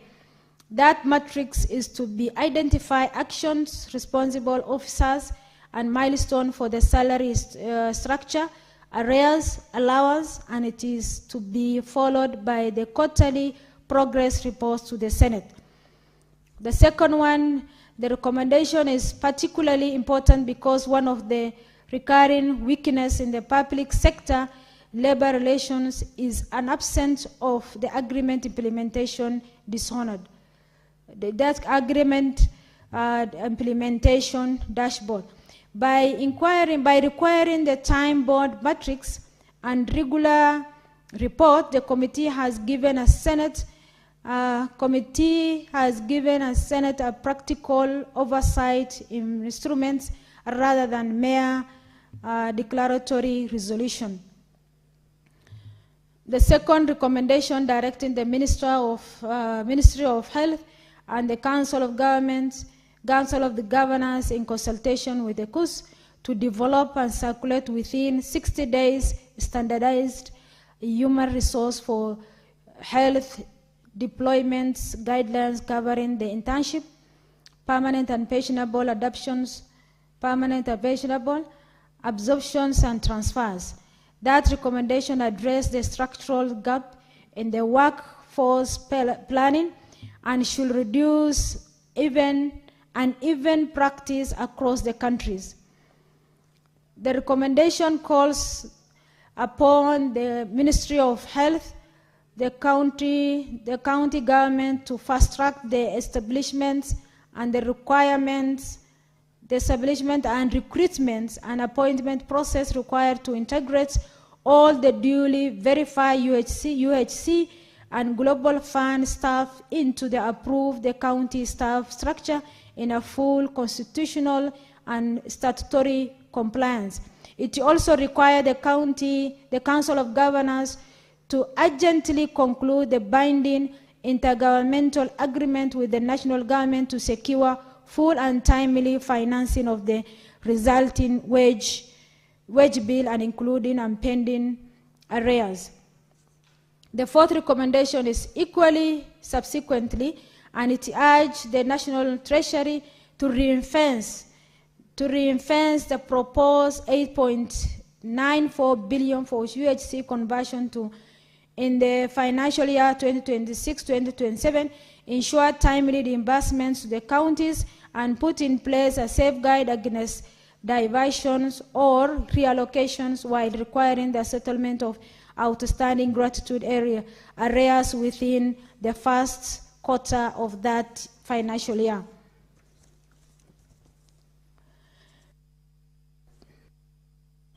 Mr. Speaker, this recommendation speaks to the wider governance problem that this Senate must remain alert to.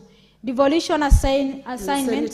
Senator Mariam, I did not want to interject while you are proceeding, but please note the Sir left the seat and now it's Madam Speaker.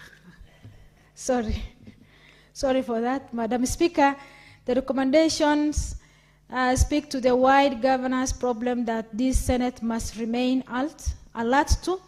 Devolution assigned counties central roles in the health service delivery, but efficient management of the human resource for the health still require the structural cooperations between the national government and the county government and independent commissions and the professional bodies. Madam Speaker, such coordination fails. Where such coordination fails, the effects are immediate and severe. Industrial unrest depend and training personnel remain underutilized. The country facilities become understaffed, and the patient bear the burden through the delays and disrupting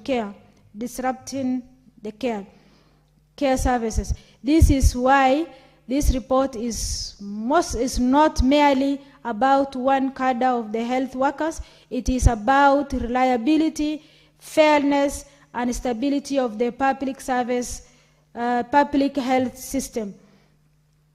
As Madam Speaker, the Senate as protector of the county interests and as the House charged with the oversight on the matters affecting the counties should therefore adopt this report so that the recommendation acquire authorities of the resolution of the House resolution of the House and so that the relevant institutions are placed under a clear obligation to account for the implementation. Mr. Speaker, Madam Speaker, on that, Madam Speaker, we need this report, this recommendation to be done, to be implemented after the report has been tabled, and it must be, because this will affect the service delivery of our city, our people. Madam Speaker, with that, the committee appreciates the participation of the petitioners and all stakeholders who made the submission during the inquiry, and these engagements enable the committee to distinguish between whether the proper than the courts and matters that require the urgent parliamentary intervention. Madam Speaker, with the time, I beg to move. I beg to request the Senator Cherargei to second. Thank you. Senator Cherargei, you can proceed.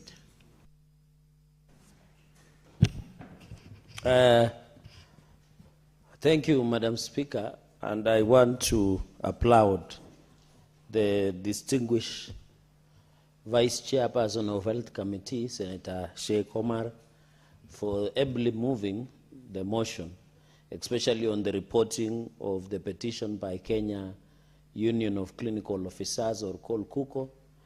Madam Speaker, coincidentally, I'm the one who presented the petition, so it's an honor and privilege that I have to second this report that has been moved by the Vice Chairperson of Health. Madam Speaker, let me make the following opening remarks. It is critical as the players of devolution. The success or failure of devolution will be the only yardstick, Madam Speaker, will be the success or failure of health committee, of health function in our counties. Madam Speaker, I know you next, after 2027, you want to be among the people who will continue protecting devolution in this country. And we wish you well. As the protectors of devolution, and I've always insisted, if you want to see whether devolution is working or not, just look at the health function. Because the health function, Madam Speaker, affects up to local person in the village. And despite that, more than 4 trillion Kenya shillings have been allocated to counties from 2013 to date, one of the most deplorable, the most service that is not provided, Madam Speaker, is health. Madam Speaker, I had the privilege of, together with the health committee, to host them in my county. I visited Kericho County Referral Hospital. We went to Meteite Sub-County Level 4 Hospital. We went to Nandi Hills Level 4 Sub-County Hospital. We went to Kapsabet County Referral Hospital. And there is one common denominator. Apart from understaffing, demoralized, there is a factor of untidiness and deplorable, pathetic cleanliness within our counties, Madam. But one thing stuck out in our, and it is across the country, is that clinical officers are the only saviors in most of our health facilities. Madam Speaker, you have to know the history of clinical officers in this country. When it was started by Moi government, it was noble and it has continued to provide quality health services. And therefore, the failure of empowerment of them by the Social Health Authority and the Ministry of Health and county governments is very unfortunate, Madam Speaker. And I'm happy the committee has agreed with the petition from Kenya Union Council of Clinical Officers, Madam Speaker, in the right direction. And I hope, as the committee has proposed, by the 30 days on the debate and adoption of this report, Madam Speaker, we must implement the recommendations that have been made to the letter by the Committee of the Health, Madam Speaker. And I believe, and I want to believe, just the way some of us are Christians, the way the Bible encourages us not even to change a comma. In this report, we should not change a comma, Madam Speaker. The clinical officers are the ones making our health facilities function. When nurses are not there, when, because Madam Speaker, you have to know the training of a doctor, and even getting doctors in some of the health facilities is hard because their training and hiring is very costly, Madam Speaker. So the people who treat us, even some of us who grew up in the village, we call clinical officers daktari. Yes, they are doctors. But they are the saviors of most of our facilities, Madam Speaker. And they treated us very well. And you have to appreciate there are more than 30,000 clinical officers across the country, Madam Speaker. And most of them are specialists that we rely in our hospitals, Madam Speaker. Include anesthesia, reproductive health, pediatricians, ophthalmologists, oncology, nephrology, ENT, Madam Speaker, among others, and even cataract surgery, orthopedics and trauma, among others, where they are specialists, Madam Speaker, as clinical officers. So the fact that there were discrimination in empowerment, and this is where this petition rests, Madam Speaker, is very important that the Social Health Authority, which is working by the, and Madam Speaker, I want to confirm before the House, I know the CS of Health might appear tomorrow during question time. And I'm happy that every referral hospital we went, be it Kericho and others in Nandi, Social Health Authority is working. And you know in level 5, they are giving up to per day to a patient 3,920. Madam Speaker, Social Health Authority is working, but the governors are the one failing this country. Because when you go and get treated, there are no drugs in hospitals. So people go and buy drugs outside in pharmacies, and that is when now people say SHA is not working. Because governors have failed to provide drugs. We went to Nandi. They brought drugs midnight. Some of them were empty boxes, Madam Speaker. And we saw in Kericho, Madam Speaker, a patient SHA had fully paid for them. So while we appreciate SHA to work, it is the failure on the part of governors. And it is not only governors, all of them, including Muranga Governor, Madam Speaker, including Wajir, where the COG chair comes from, Madam Speaker. The SHA is working, but there is no drugs in hospital, Madam Speaker. It is working. Another issue, because these are clinical officers' reports and they do prescription, they treat our people, and that is why we think SHA, for SHA to be efficient, the empowerment of clinical officers, which this petition rests on, and as proposed by Kenya Union of Clinical Officers, KUKO, they must be empaneled for efficiency and profit. Madam Speaker, you are one of the senior lawyers of this country. You are an SG emeritus of a ruling party, United Democratic Alliance, Madam Speaker. I have seen our current SGs coming under barrage of attacks from especially, I saw my colleagues from ODM trying to direct how UDA should operate. But I want to advise them, Madam Speaker, because you have been an SG, to keep off UDA matters. We will handle our UDA matters as it should be, Madam Speaker. As a lawyer in this country, Article 43 is very clear that health is a right. It's a basic human right. That is why Kenya and the Kenyan Constitution have a progressive Bill of Rights. For that to be effective, Madam Speaker, for that to be fair, Madam Speaker, to the country, you must appreciate that, Madam Speaker, that we must empanel clinical officers. When you go to dispensaries, you go to level 2, level 3, there are no doctors, up to level even 4. The people we rely are clinical officers. They treat our grandmothers. They treat our mothers in the village. They are the CEOs, clinical officers, Madam Speaker. So this empowerment, and I think it offends Article 27, Madam Speaker, on the issue of discrimination. Because, Madam Speaker, the basic human rights of access to affordable, quality health care is a basic human right of every Kenyan.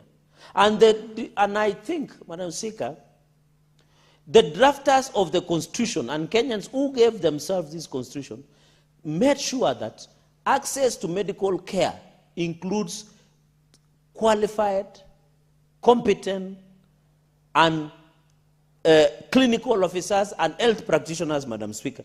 So I want to appreciate the findings of the committee on the issue of Madam Speaker, and even there were over 1,000 facilities denied empanelment and contracting. Madam Speaker, you have to appreciate, and Kenyans should know this, that 1,000 facilities had empanelment of clinical officers under the defunct national NHIF, National Hospital Insurance Fund, NHIF, Madam Speaker. It is not something new. Kenyans should not understand, Madam Speaker, so that I'm bringing up to speed, or anybody who is watching these proceedings, Madam Speaker. 1,000 facilities are the ones who provided this empanelment, Madam Speaker. And therefore, it is very critical, Madam Speaker, that the clinical officers must and should be empaneled as by the SHA. Otherwise, it will be discriminatory, Madam Speaker. While SHA, Madam Speaker, I noticed something about SHA also. They are rejected claims, and I hope the CS will address tomorrow, is I went to Kericho, Madam Speaker. When they were processing billing and release of patients, I noticed that there are so many rejections from SHA. And some of the reasons, by the way, I think SHA also needs to be very careful when they are rejecting, because, Madam Speaker, when I asked a clinical officer when they were processing, they had sent all the details, including birth certificates, Madam Speaker, that the SHA did reject without following the proper procedure, Madam Speaker. Honorable Senators, it's now 6:30 p.m. time to adjourn the Senate. And Senator Chiradige, you'll have a balance of 10 minutes when we next resume Senate and this motion is called. So the Senate therefore now stands adjourned until tomorrow, Wednesday, 22nd April 2026 at 9:30 a.m. Thank you.